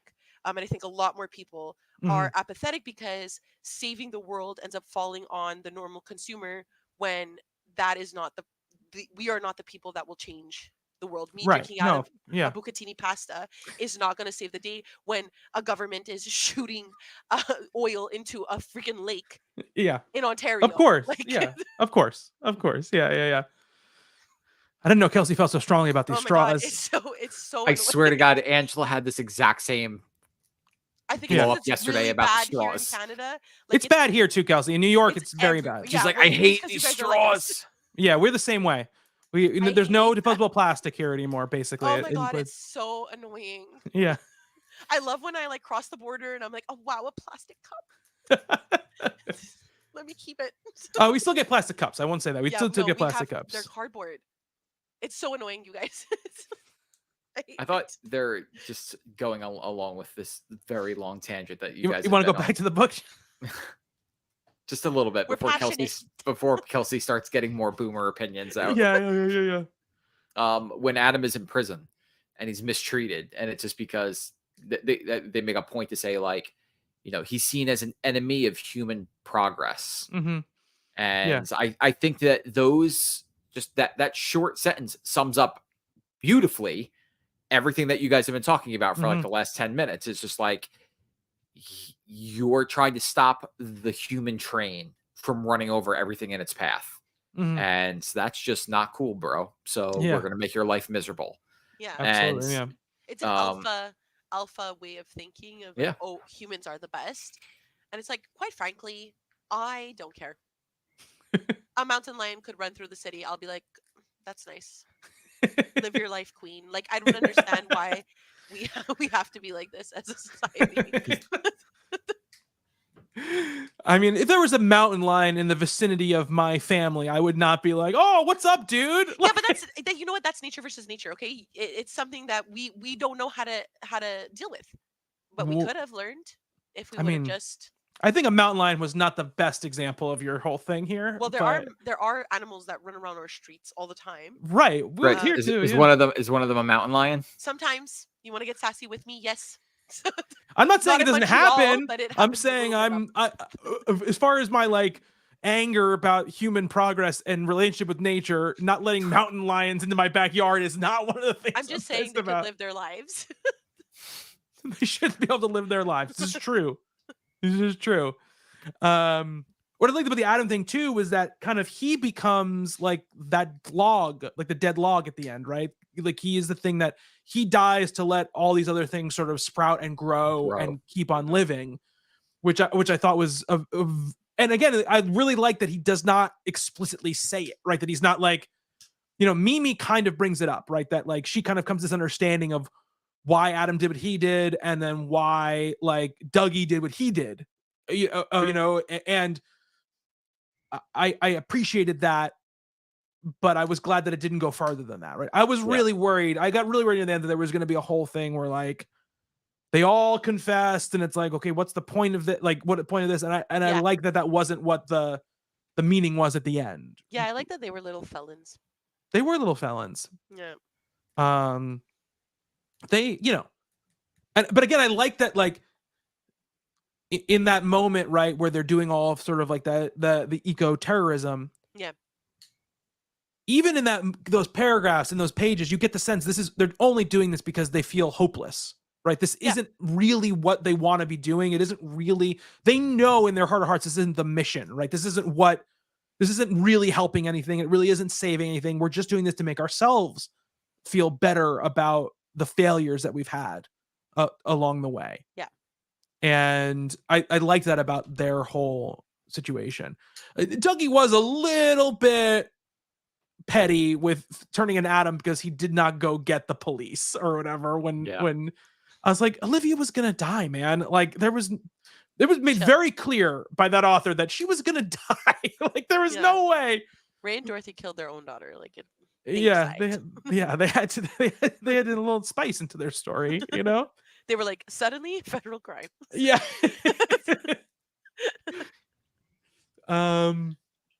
Because they even talk about, right, when Dougie gets brought in, and when, even when Adam gets brought in, and this is part of my whole thing about her not being quote unquote real, right, is that they're always there. He's like, I'm expecting them to bring up the manslaughter and the bones they found or whatever, and none of them want to talk about that. They want to talk about like how they're stopping, again, human progress. They're terrorists because they're impeding what the government wants them to do, wants to get done or whatever. But none of them bring up a body or a person or anything like that. Well, I see that sort of perhaps as a commentary on, like we were saying, just of society in general. Like they don't actually care about our fellow human, right? Even at an individual level, right? Yeah. But like and this whole idea of the roots, right? Too. One of the things I always thinking about was when Nick goes back to his old house, right? That's now like the factory farm or whatever it is. The reason really why he gets out of it is because he says his name, and they all know his name, right? They're like, oh, like you're like a legend, like you're like a local legend. That's all because of the stuff that his family did, before him. And I like that also comes back as a thing, right? This thing that he didn't really do, and he really kind of forgotten about, that wasn't who he was anymore. It still existed. It was still under the surface, doing something in that moment. Anyway. I agree. I don't know if you guys have other feelings about the book. No, I mean, I think I said everything I could say. Yeah. I think it's really well deserved of the Pulitzer. Obviously, we were able to talk for an hour and a half about it. It obviously sparks conversations. And I think more and more stories like this will become more important, because I think when we look back at sci-fi or horror from the early 1900s, a lot of it was this fear of technology, and now that technology is here, it's a fear of losing the past. rather than a fear of the future. I think it can't get worse. So we're like, Yeah. whatever. But a fear of like losing the past, or a fear of nature taking over as something we can't comprehend. It's interesting that it used to be technology as something we can't comprehend, and now we can understand the terror and the horror of technological advancements enough that we're sort of like, well, we can sort of see where this is going. So actually, the worst thing to happen would be technology dying on us. Um, just a small little tidbit. In Canada last year, our cell phone companies are a monopoly. So one cell phone company owns like three of the other people you can choose from. Okay. And they went down last year for one whole day. And I felt like I was in an apocalypse. I was like, I don't know how to contact anyone. I don't know what I'm doing. If I left my house and I lost my Wi-Fi, there was no way I was like, How are people driving?" Like, I couldn't go to the bank, I couldn't pull out money because I couldn't pay for stuff at coffee shops and whatnot because the companies also own the data that the credit card machines use. You can't transfer money because the data is not working. So it was a very, I think, sneak peek as to what could have possibly happened, and that was for one day. And it was That's just like fucking life in the early 90s. I completely get it. I completely get it. Obviously, I lived that life. That's not even Like, dark. You no. didn't really live that life. Yes, I did. Okay, You didn't really live that life, Kelsey. What year were you born in? 1983, and I 1993. Yes. 93. Yes, 1993. That's what I said. I swear you said 83, and I'm like, you are not the same age No. as me. No, I would never say I'm from the 80s. And for just so you guys know, I only got internet and a cell phone when I was 17 years old. Okay, so for the first formative years of my life, I had to call my friends and be like, "Hey, oh my god, I'm going to be at the park if the bus passes at the right time in 30 minutes." Yeah, And I then had didn't to have a hope cell my phone until I friends- was 17 either, Kelsey. Yes, but that was the early 2000s. Okay, Yes, but I'm just it's hard saying. for me. but that's what I mean. Like, I mean now, especially like even if I think about like just my teenage years, and my elementary school years, like I used cash, right? Just as a small example, I do not carry cash on me ever anymore. No one does. Exactly. But I'm telling you, when the banks are down, you have no money. Kelsey's gonna start a very weird TikTok channel soon. It turned I me am into not my really a grandfather fan. I'm not a fan of this who eats boomer banks. Kelsey. I know, really it's thought silly. young Kelsey was the top No, of the mountain, guys. but boomer Guys, Kelsey. it's the bucatini pasta, the $1.90 for the reusable bags that break if you have something a little too heavy in them. It's Too really heavy. It's really changing me. If we can bitch about something grocery store related, just really quick, if we're on this. Oh, sure. I mean, Go please, by ahead all because the means. grocery prices here. Just really, I'm not even about the prices. I mean, I know the prices are ridiculous. I'm not even going to talk about that. So it used to be, right? Obviously, there's like the plague of self checkout. That is like most things are self checkout, which drives me a little bit crazy. Because I'm like, if you're going to charge me this much for my fucking groceries and I have to bag them, I should get cheaper. And being charged for a bag. Okay, I just keep the bags, Kelsey, and bring them back into the grocery store. I do too. But it's just frustrating upon that initial. And I'm fine with that part of it, okay? But the thing is that when I go to an actual register where someone's working, it's like there's no longer anybody there who bags the groceries. Yeah. So I have to like put everything on the belt and then haul it to the other side, and I'm like hoovering stuff into bags as they're checking stuff out. And as soon as they finish checking me out, they're like, "Okay, it's this much," and they look at me like, if I don't pay them immediately, that I'm doing something wrong. And as soon as I pay them, they're checking out the next person, so the groceries are getting mixed in together. Yeah. And it stresses me the fuck out.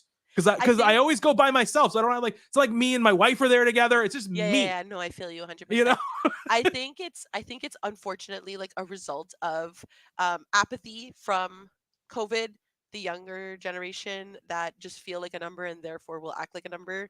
Right, which they are, which I get. I totally understand. Yeah, exactly. I'm like, I can't believe I tried when I was at Toys R Us. Do you think those parents cared about me? No. Why did something I evidence of these grocery stores cutting back all these coming back because like it used to be like a bagger. It used to be a checkout person and a person to bag groceries. It doesn't happen anymore. Back in my day, but talk talk about You guys are so old. boomers. I, for one, love self-checkout, but then we can get into, the issues. I don't mind self-checkout. It's just like it's just the amount of like that compared to the people who are actually checking out groceries is the problem. I hate when also they spy on me. When they always spy on you. Yeah, the one lady that's like looking, and I'm like, okay, I'm not the one, please. Yeah. The thing I get to is when the camera, you get like they're like, oh, smiling at it. They'll be like, oh, like the machine will be like, wait a second, did you didn't put the right thing in the bag? If and you move the bag, and it's like, put that back. And then the little red light comes on, and the person comes over, and they're like, and on the grocery store I go to, they like type in the little code, and then there's like a video replay of me checking the thing out and putting it in the bag. Oh my god, that's really scary. And I'm like, okay, like, what do you think I'm doing? I'm not trying to steal string cheese. Okay, just let me. And you know what? If I was, let me fucking be at these prices. Yeah, exactly. Please, we're in this $7 for a thing of string cheese. Come on now. We're in this together, you and I. Exactly. Associate, okay? Exactly. We're both underpaid and can't afford string cheese. Exactly. Exactly. Anyways, do you guys want to know what we're reading next month? Waiting 2 months for this. Justin said he was dreading it. Okay. Like, do you guys have any guesses? No clue. No idea. Though it looks like it's an interesting page. Like no, it's not. It's not this one. Oh no, the top one. That's Lee Bardugo's. Lee Bardugo. Yeah, that's that. The Familiar. Yeah. Unfortunately, we're not reading that one, but I am reading it this month. I already own that one too. That would have been nice, but okay, never mind. Okay. Maybe we can. No, what is the one you're gonna pick, Kelsey? I'm messing with you. I'm messing with you. What did you? Oh my gosh, I'm so excited. Okay, so I feel like we've been reading so much serious. I'm gonna hide it.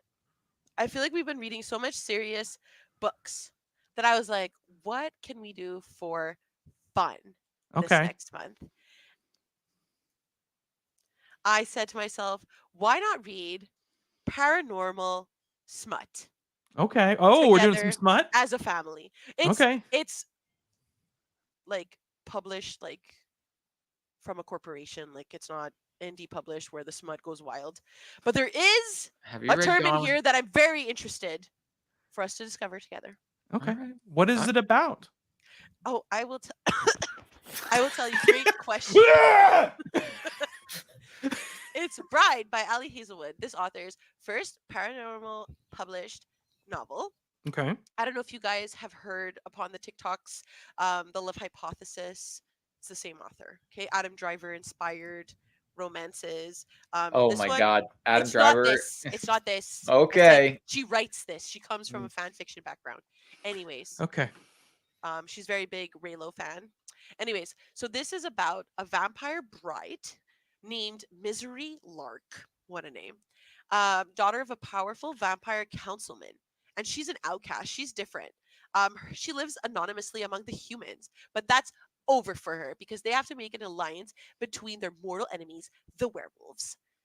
And the werewolves are ruthless and unpredictable, and their alpha, Lo Morland, is no exception. He rules his pack with absolute authority, but not without justice or feeling.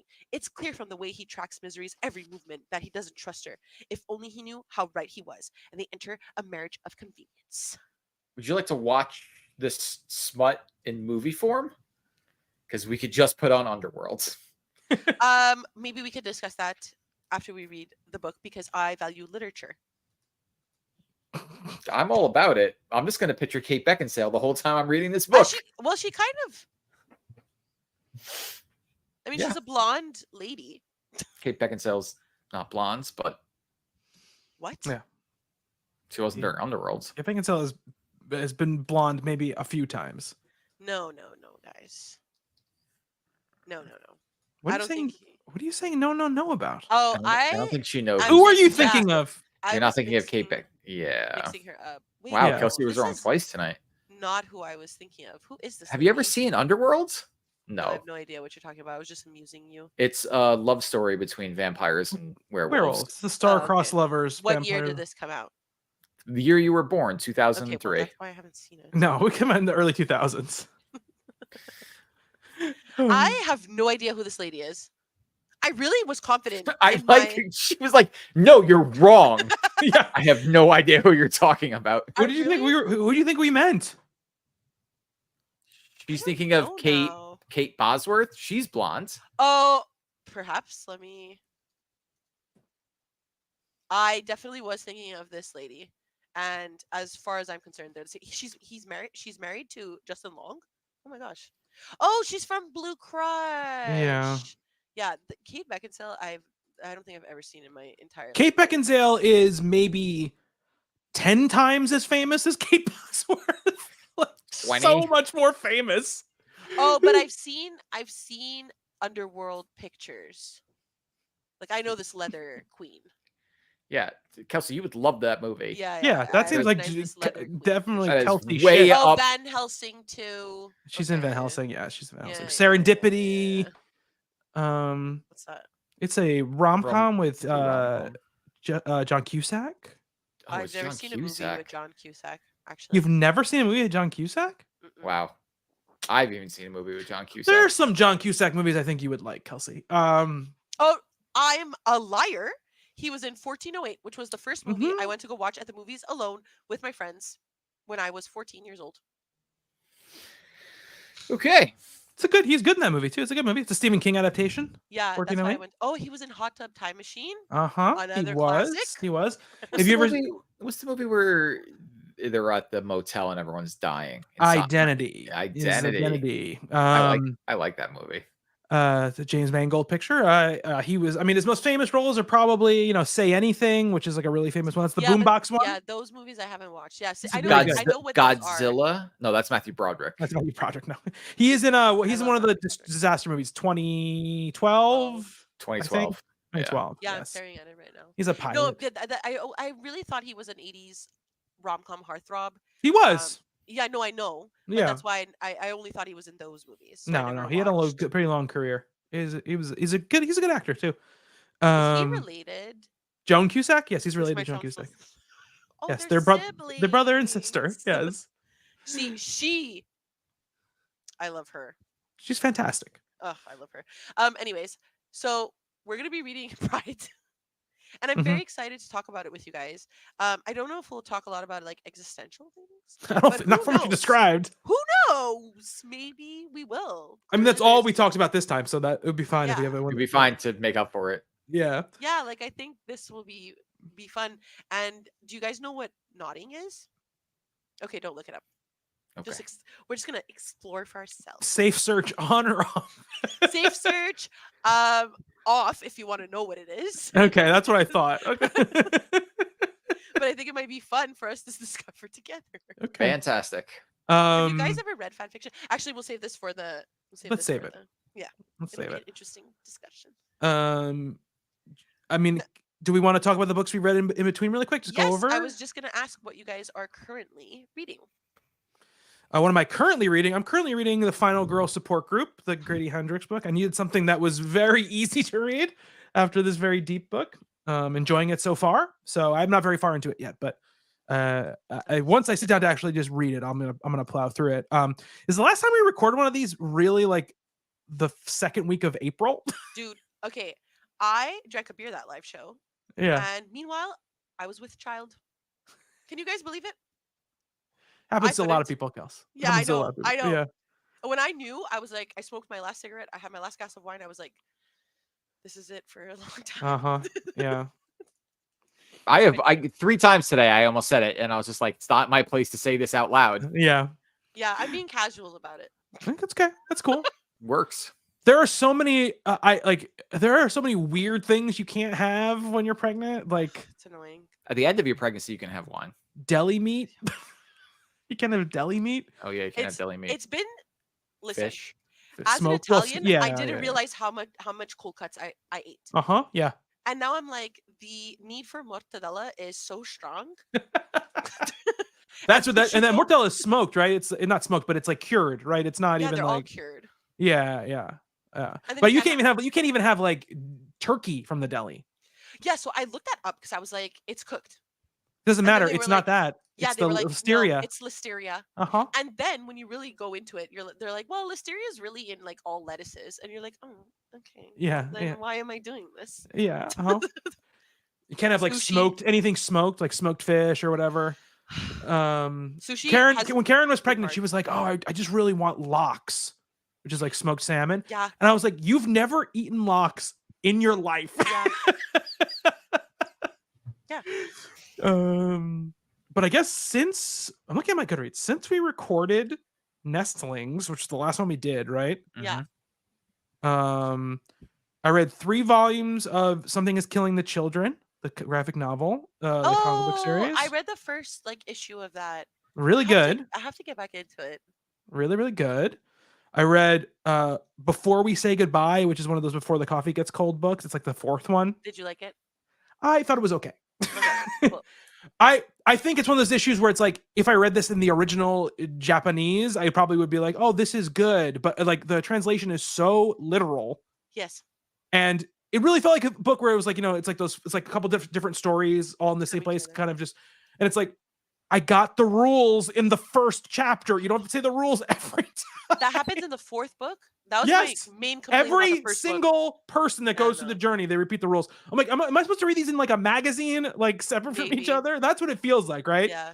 I read Beartown, which I fucking loved. I loved it. It made me cry so much.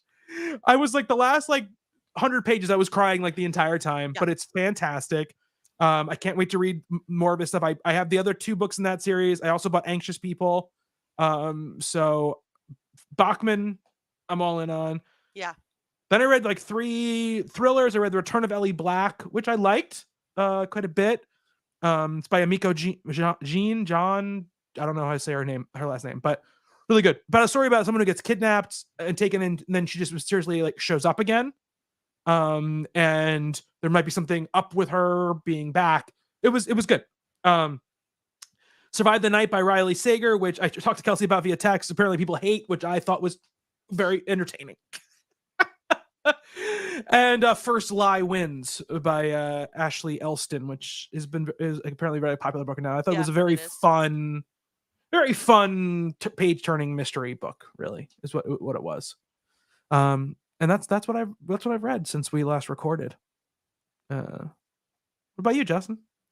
I have read Ninth House, Hellbent, so I'm caught up on Alex Stern. Best. Axiom's Ends, which how is that? I did not like it. Oh, okay. I liked I don't remember exactly why I gave it 2 stars. I just remember not liking it. I gave it 2 stars. That's crazy. I know. I usually am very forgiving of books. That's a real insult. We're rubbing off on Kelsey. That would be a Kelsey 1. So I have the second book, and I'm just not going to read it. I'm just going to flat out donate it. Like You're not going to finish the series? I'm not going to finish the series. That's a big thing for Justin. Who have you become? I know. Wow, I'm so proud of you.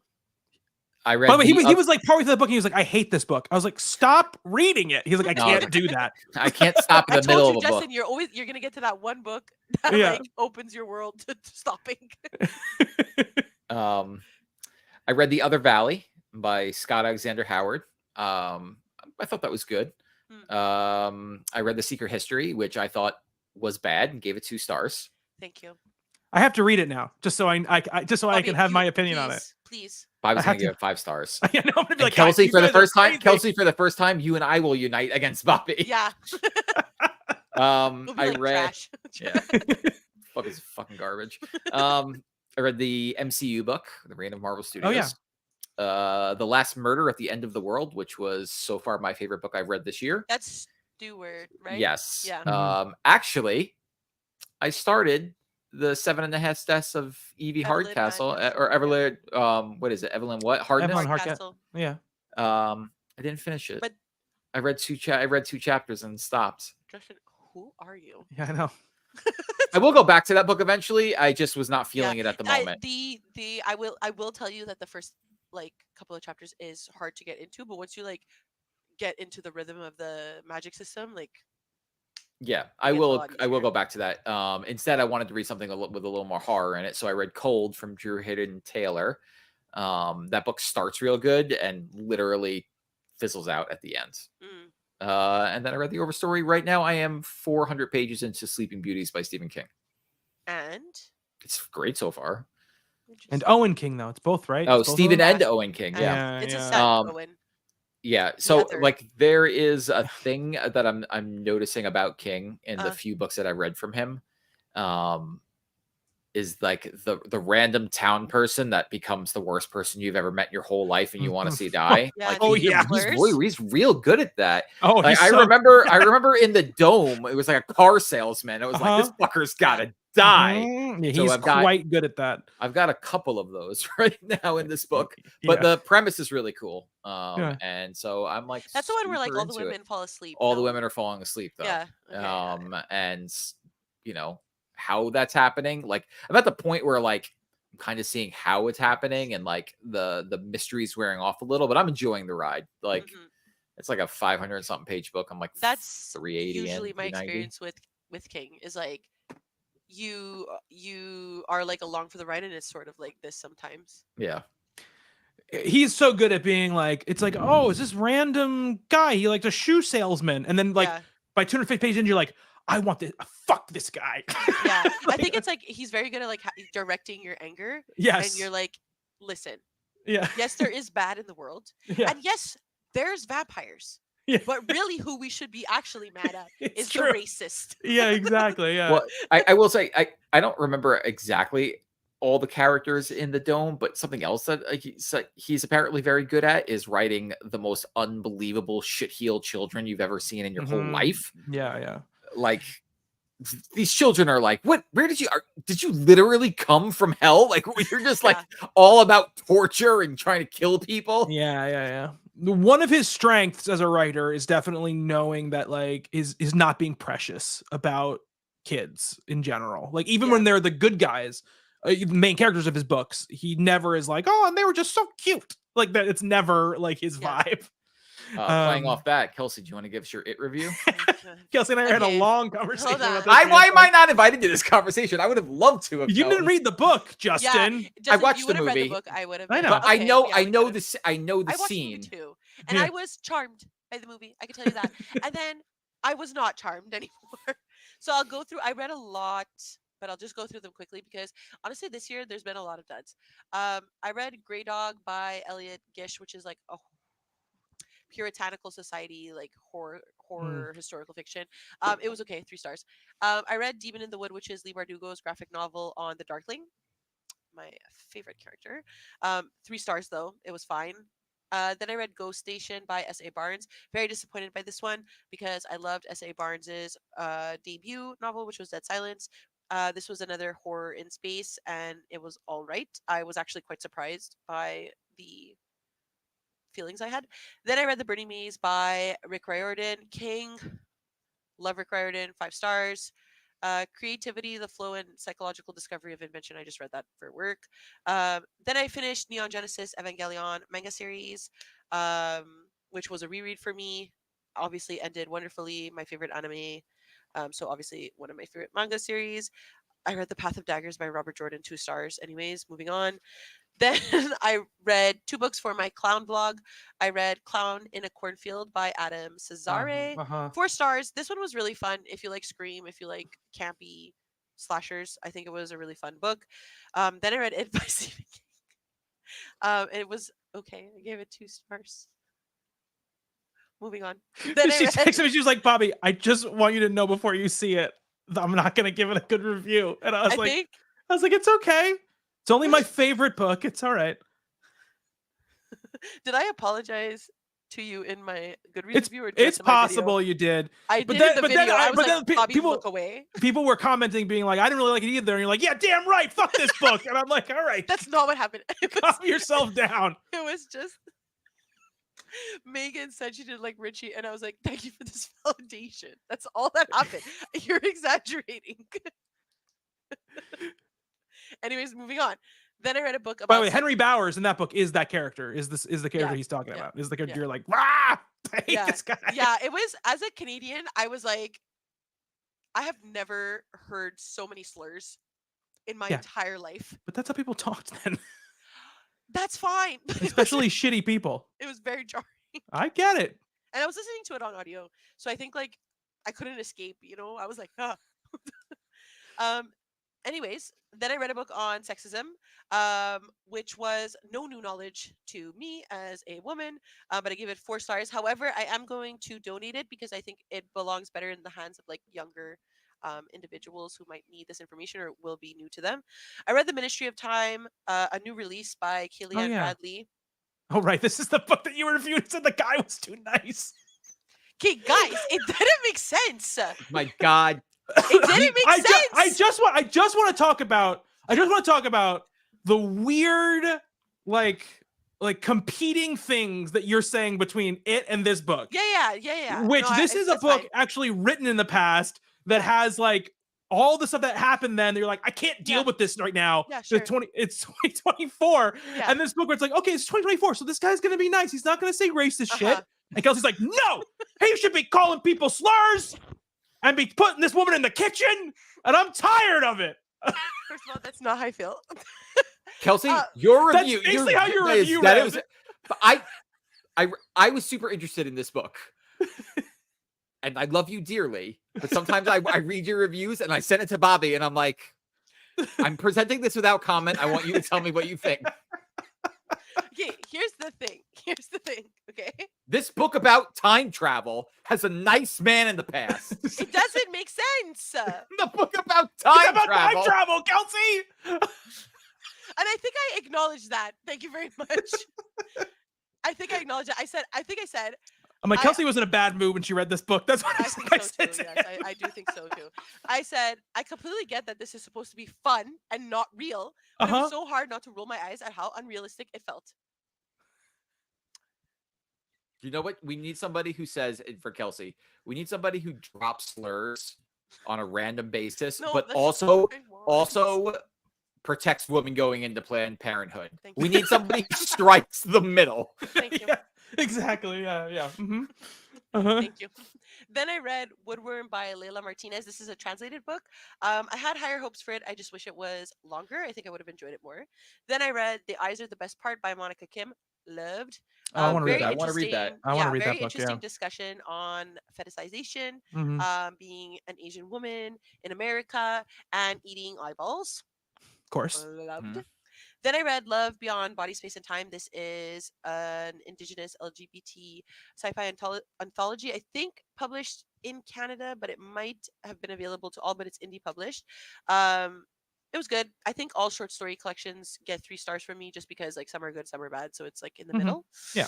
Then I read Pet by Akwaeke Emezi. Loved. Can't wait Wait. to read more from them as we move forward. But it was a very, very interesting book on oppression of like monstrous things that adults do to children and them finding the power in a creature to like sort of take down what happened without going into spoilers.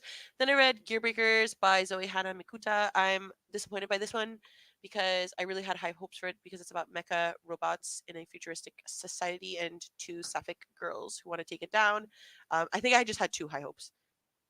I think if I would have Okay. read this with like 0 high hopes, I would have liked it, I think, a bit more. And now I'm doing for July, I'm doing 30 manga in 30 days. So right after Oh. this, I need to read another manga, and it's going to be Yona Dawn Volume 4. Spoilers. And I'm doing that for a vlog where I'm just like saying what I'm reading and then reading it and reading it. Just because I feel like I'm behind, even though I'm ahead of my Goodreads goal in my own personal head. Mhm. I'm behind. So I want to catch up because I've been in a reading life slump for like 2 months. I'm also in the middle Well, of every vlog you put up is like, it's like a picture of you being like, and it says like, I failed behind you or whatever. I think the last one I was like, once again I have failed. Yeah. Once again, I come to you a failure. Yeah. Was, I think like, what the fuck is she talking about? And it's like, who to who? Just me. Yeah, exactly. Once again, Kelsey, I come to you a failure. Kelsey. It's like me editing, and I'm just like, oh, you disgrace. It's like you're bowing behind the Iron Throne and like coming to the king and telling them that you Unfortunately, you failed them. I'm the king, the jester, the Mhm, average Joe. mhm. I'm in the middle of a reread of The Way of Kings because the Stormlight Archive, for those who don't know, is split into 2 5-book parts. So the 5th book, thus the finale of the first part of the Stormlight Archive, is coming out in November. So I'm rereading the Stormlight Archive that has come out so far in preparation of I this mean, book. it's a breeze of a read. It's so short. Every all the books are so Actually, small. it is a breeze of a read. Okay, even though it's 1,000 pages, Yeah. his writing is so good. His writing is very good. I like Brandon Sanderson, but when anyone ever breaks down the books and how to read them and the order they go in, I mean, I I've am been one of the debating making a nerdiest video. people. I'm one of the nerdiest people I know. Yeah. But when people start True. talking about it, my brain goes, "Shut up, nerds!" Like that's Yeah. that's No, I how feel like I my deserve I to be will bullied. I will fucking stuff you in a locker if you keep I Exactly. deserve speaking. to be bullied. I'm putting your For face the in the way I toilet bowl. Absolutely. My friend was like, "Should I start this series?" I said, "No."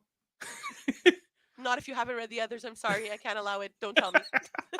I really want to read this book. Well, if you really want to read this book, you have to read 7 other books you don't care about. Yeah, it's not a joke. I could send you screenshots of my friend I'm the other sure. day was like, No, my friend Kelsey, told me to read this book. We and know. We Yeah, know and I you've was like, told no. us this before. Yeah. Yeah, I And know, also, you do it to unfortunately, she's not the yourself first. because you're reading all these Wheel of Time books that you hate.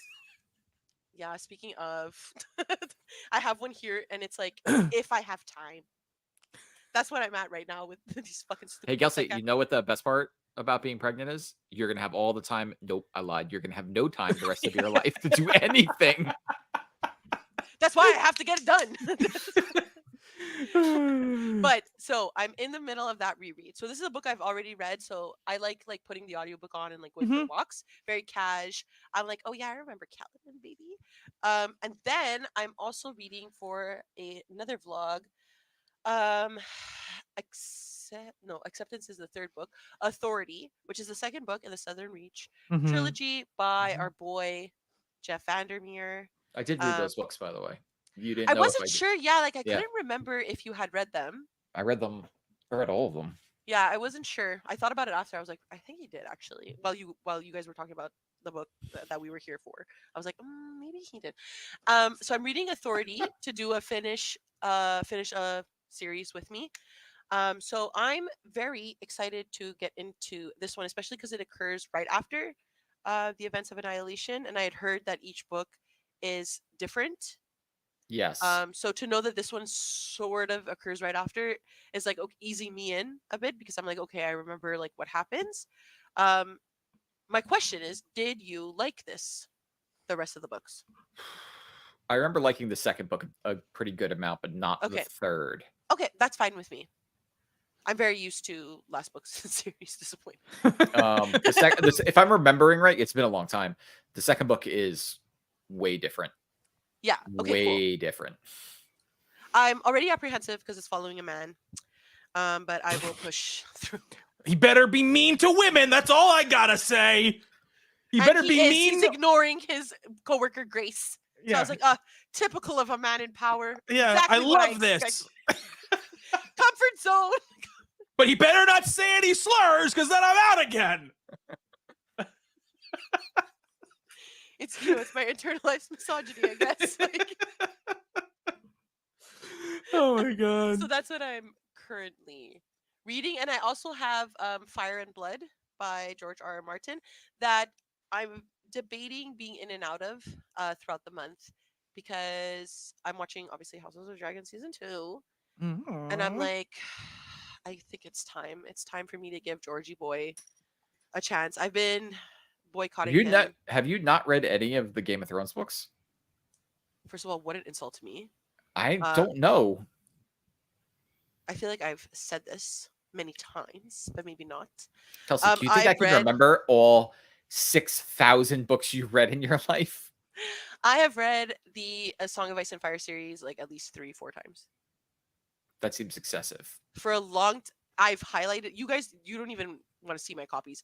I have a highlighted color for each individual thing that I highlight. I have my own color for Sansa. And every time she's mentioned, I put a heart around her name. Kelsey and I have had some very horny conversations about Sansa. But yeah, I've read them like 3-4 times. I feel very connected to the series, which is why I refused to watch House of the Dragon until last year. And Until it aired. You know what you could do is I watched it name. later than everybody else. Would Now you give I'm up now I'm the watching 3 it. months you held out before you watched it? Yeah, like someone was like, "How have you not watched it? That's so strange." And I was like, "I cannot be perceived this way." And it's like, imagine me being like, imagine how nerdy I sound. I have to explain. Well, actually, it's because Winds of Winter hasn't come out for 12 years, and I don't want to support anything he does besides this book.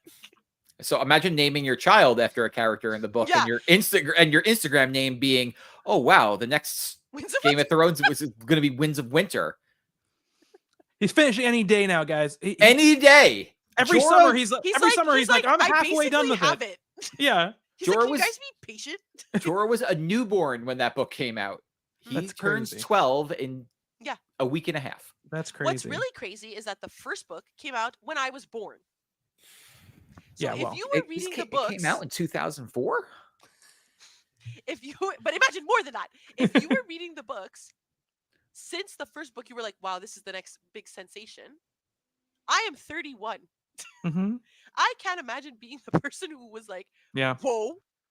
Yeah. And they're It's that's crazy. crazy. I really think Brandon Sanderson, like, listen, no ill will, knock on wood to George R. R. Martin, but Brandon Sanderson, I feel like it might be a Wheel of Time situation. I'm not gonna. I mean, if anybody's gonna do it, it's gonna be and him. he'll do it quickly. Yeah, he'll do it quickly. He's All already written 5 them. will.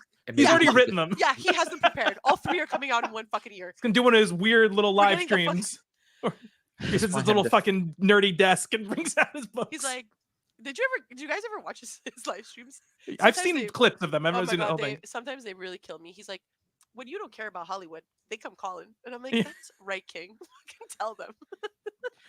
My appreciation. I mean, again, I've only read the first Mistborn book, and I loved You it. need to read Obviously, more. I will. I'm Me going too. to read more, but I loved it. Should we read a Brandon Sanderson? Go on, sorry. I think he's a great writer, right?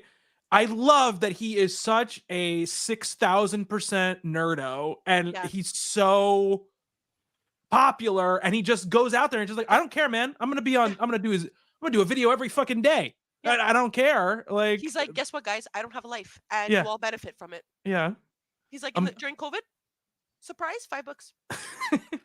I'm gonna wear this blazer and this t-shirt, and we're just gonna The same keep one. going. Yeah, exactly. I literally can't help but stand. I literally like he makes me crack up, and I think it's because he's so like real to himself that I'm like, I Mhm. can't even hate him. Like, I think, by the way, I'm gonna read after it's Final Girls, Piranesi by Susanna Clark. I have that book. I have it as well. It's very short. I'm looking forward to reading it. Yeah. And then I don't know. I'm gonna go vibes after that. That's really how I'm going. I'm going Whoa, vibes. mood reader. That's what I've been doing. When I was trying to be too structured I've been a about it, vibes read mood lately too. I started and stopped so many books over the last couple of months. Not because I hated them, just because like I just wasn't Feeling them. Yeah. feeling them, and that's why I just realized like my sweet spot for breaking the reading slump is like those thrillers. Like I can get through them so Yeah. fast, and it will break it takes all the pressure off of me. So like I started like Addie LaRue, and I just like No, you should finish Addie LaRue. I will finish it eventually. I'm No, not dropping you need to be it. in a good spot. I'm not dropping it, but I was Yeah. just like I'm forcing myself to read this right now, and I'm not enjoying it. So I'm just gonna Yeah. I'll put it back on the shelf, and I'll grab something else. So if Yeah. I vibe with that during this time, I'll pick that up. I got the book. You lent me the End of the World book, the Last Murder in the World book, just, and I might do that after I finish Final Girls or whatever. You'll like that book. I'm sure I I'll think- like it. I think that's why I was also in like such a horror mood like the past few months, because I was like, I just need something that has enough metaphor that I'm like, Hmm. I'm with you. Yeah. I get it. And also that's like punchy enough that I'm like, Hmm. this is fun. It's like a little Yeah. horror movie. Exactly. And then when I picked up the Overstory, I was like, my brain is not prepared. I have lost my ways. Yeah. I was telling Justin the Final Girls support group thing. I'm only like 50 pages into it, but I didn't read the synopsis of it or whatever. I was just like, Grady Hendrix. I know what a Final Girl is. I'm good. Mhm. I did not know it was like these are like the people that the movie franchises are based on, and they're like in this world they were real people who got movies based on their lives. Yeah, I it's very didn't know that. Scream. Yeah, it's very screamy. I was like, okay, I'm even more in now than Same. I was before I started reading it. Same. You I know, was like, oh my god, this is Scream 2. yeah. Oh, and I got the new Riley Sager book, which I will The yellowy read. one? No, Or it is green? Middle of the Night, green. Yeah. It's got green on it. I would like to know how it is. I'm sure I will really think it is. intrigues me. I'm sure I will be like, this is a solid 3.5 stars, and that's exactly what I wanted it to be. That's kind of how Yeah. I feel about him, and that's what he's there for me. I'm not looking for anything more. There will be 7,000 twists at the end of it, and that'll be fine. Yeah. Yeah. I have these 3 books that I'm like hoping are my little palette cleansers. This is the newest Sarah J. Maas fairy the giant Ford one? book. Yes. Okay. I Is don't it like smutty? this series. Yes, It's I don't smutty? like this series. Okay. But I like to read it for my own pain. Is that Throne of Glass? No. No, it's the Which other series one. is it? This I'm is just Crescent City. Oh, Yeah. Crescent City. Okay. Throne of Glass is her first series. That's her first series. Okay. Arguably, like probably her best one until the end. Then I have the Atlas Complex, which is the Atlas 6 by Olivia Blake. Mm-hmm. That's on my list. Oh, so good. I have to start that whole series. It's so I've good. almost done it like 3 times. It's so good. It's basically The Secret History 10 times better with magic. Then The Familiar by Lee Bardugo. And then I have Rick Riordan, My Boy, Acceptance by Jeff Vandermeer, and then Bride. And then we have The Wheel of Time here, if I have any sort of will. Justin, do you want to read the new James S.A. Corey series and just piss Kelsey off if we like James it? S.A. Corey? It's already on my to read list. It's on my to read list. Yeah, of course we're gonna do it. Guys, did you read the Expanse series? No, I didn't Yes, read it. I didn't read them. There's too many of them. I read the first 2 or 3, and then I watched the TV show. The TV show is fan-fucking-tastic. Yeah, that's why I wanted to read the series. I was like, this is my new thing. Well, trust me, Kelsey. The Expanse, or whatever the first book is, Leviathan's Wake, I think it's called. That's when I knew you and I were not destined to be book friends. God, it was such a trash book. What's the new? What's his new series? Mercy of God is the name of the book. It's a Captive's War is what is the name of the series. It's more than one person. Yeah, it's like okay, it's like an amalgamation, right? Yeah. Well, they're two. Yeah, they're 2 authors. Yeah, that's what I thought. Yeah. Well, yeah. And that's why it's even worse. I thought you meant 2 POVs, but that's no, why it's even worse the to author. me. No, because they had 2 chances to make it good. It's great. I don't see this book though in their The Mercy of Gods. It's called. Why haven't I heard this? Maybe It's coming out this summer. It's not out yet. Probably did. It's not out yet. Okay. That's fine. It was on like the like Goodreads biggest books of the summer, baby list or whatever. I honestly appreciate that list sometimes though. So I'm yeah. like, I know what's coming up. Yeah. I downloaded I liked a few books on that list, and one of them is about some like middle-aged woman who goes to Paris to just like sleep with people and drink wine, and I was like, you know what? What is that called? That sounds like on. my future. Kelsey's like, we've got a new book. Hang on, I'll tell you, Kelsey. Hang on. I'm actively one to read. engaged in. I've also got the new King short story book that I'm gonna pick away out of. Yeah, that's for you like my it darker. future. You know, it's funny when you mentioned Pet. I have a book on my to read list, also called Pet. Copycat. But it's a different book. What is it? It is Pet by Catherine Chidgey, Chidgey. Gets 4.6 on Goodreads. Well, I don't trust the early ratings. To be fair. Oh, also, I abandoned for the second time Hail Mary, Project Hail Mary. Interesting. Very interesting. Hang on, I'm still finding the book about the lady. I still stand by the Martian. I love the Martian so much, but I'm here to mostly enjoy myself is the name of the book, Kelsey. Hang on. I'm here to mostly enjoy. I'm here to mostly enjoy myself. One woman's pursuit of pleasure in Paris. This was on the summer First books, of all, and this cover. it's amazing. That's why I was like, "What is this book about?" And I was like, "You know what? Fuck it, I want to read this." Or is this a nonfiction? No, I think it is nonfiction. Oh, that means she really did it, which I love. There's a book coming out this summer called "Bury Your Gaze" by Chuck Oh, I'm reading Tingle. that this month. Yeah, I really want to read that. It's my arc. I will say, as a treasure hunt, my pick is next, Mm-hmm. and my book that I picked was on this list. Oh, that means I have to pay $37 for it. What are you talking about? Well, I have to buy a physical copy. Just You don't have to buy a physical copy. don't tell me what to do. Don't tell her what you can't What do. is it? I'm not telling you. It's on this list though. That means you liked it on Goodreads. So I Oh, can she's gonna Oh, detective fuck, it God out. damn it! I can easily figure that out. Will I like it? Do you think I'll like it? The book that I'm picking? Yeah, I do. I mean, if you want to read, I'm mostly here to enjoy myself. One Woman's Pursuit of Pleasure in Paris. That's coming out this summer. By the time we could read that. I don't care. So let me go to your want to read shelf. There's gonna be 700 books on it. Justin adds books like nobody's business. There's 90.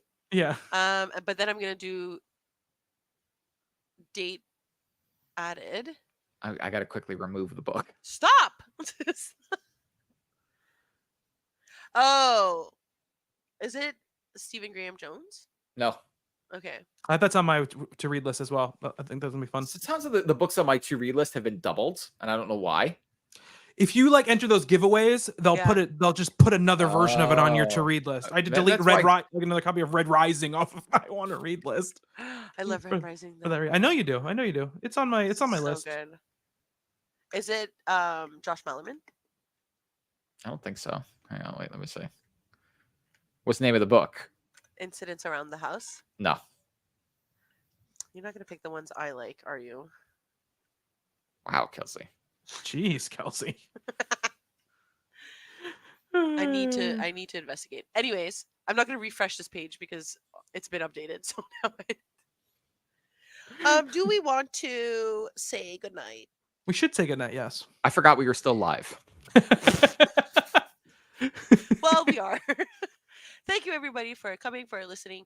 For any future comments or engagement or likes, thank you everyone.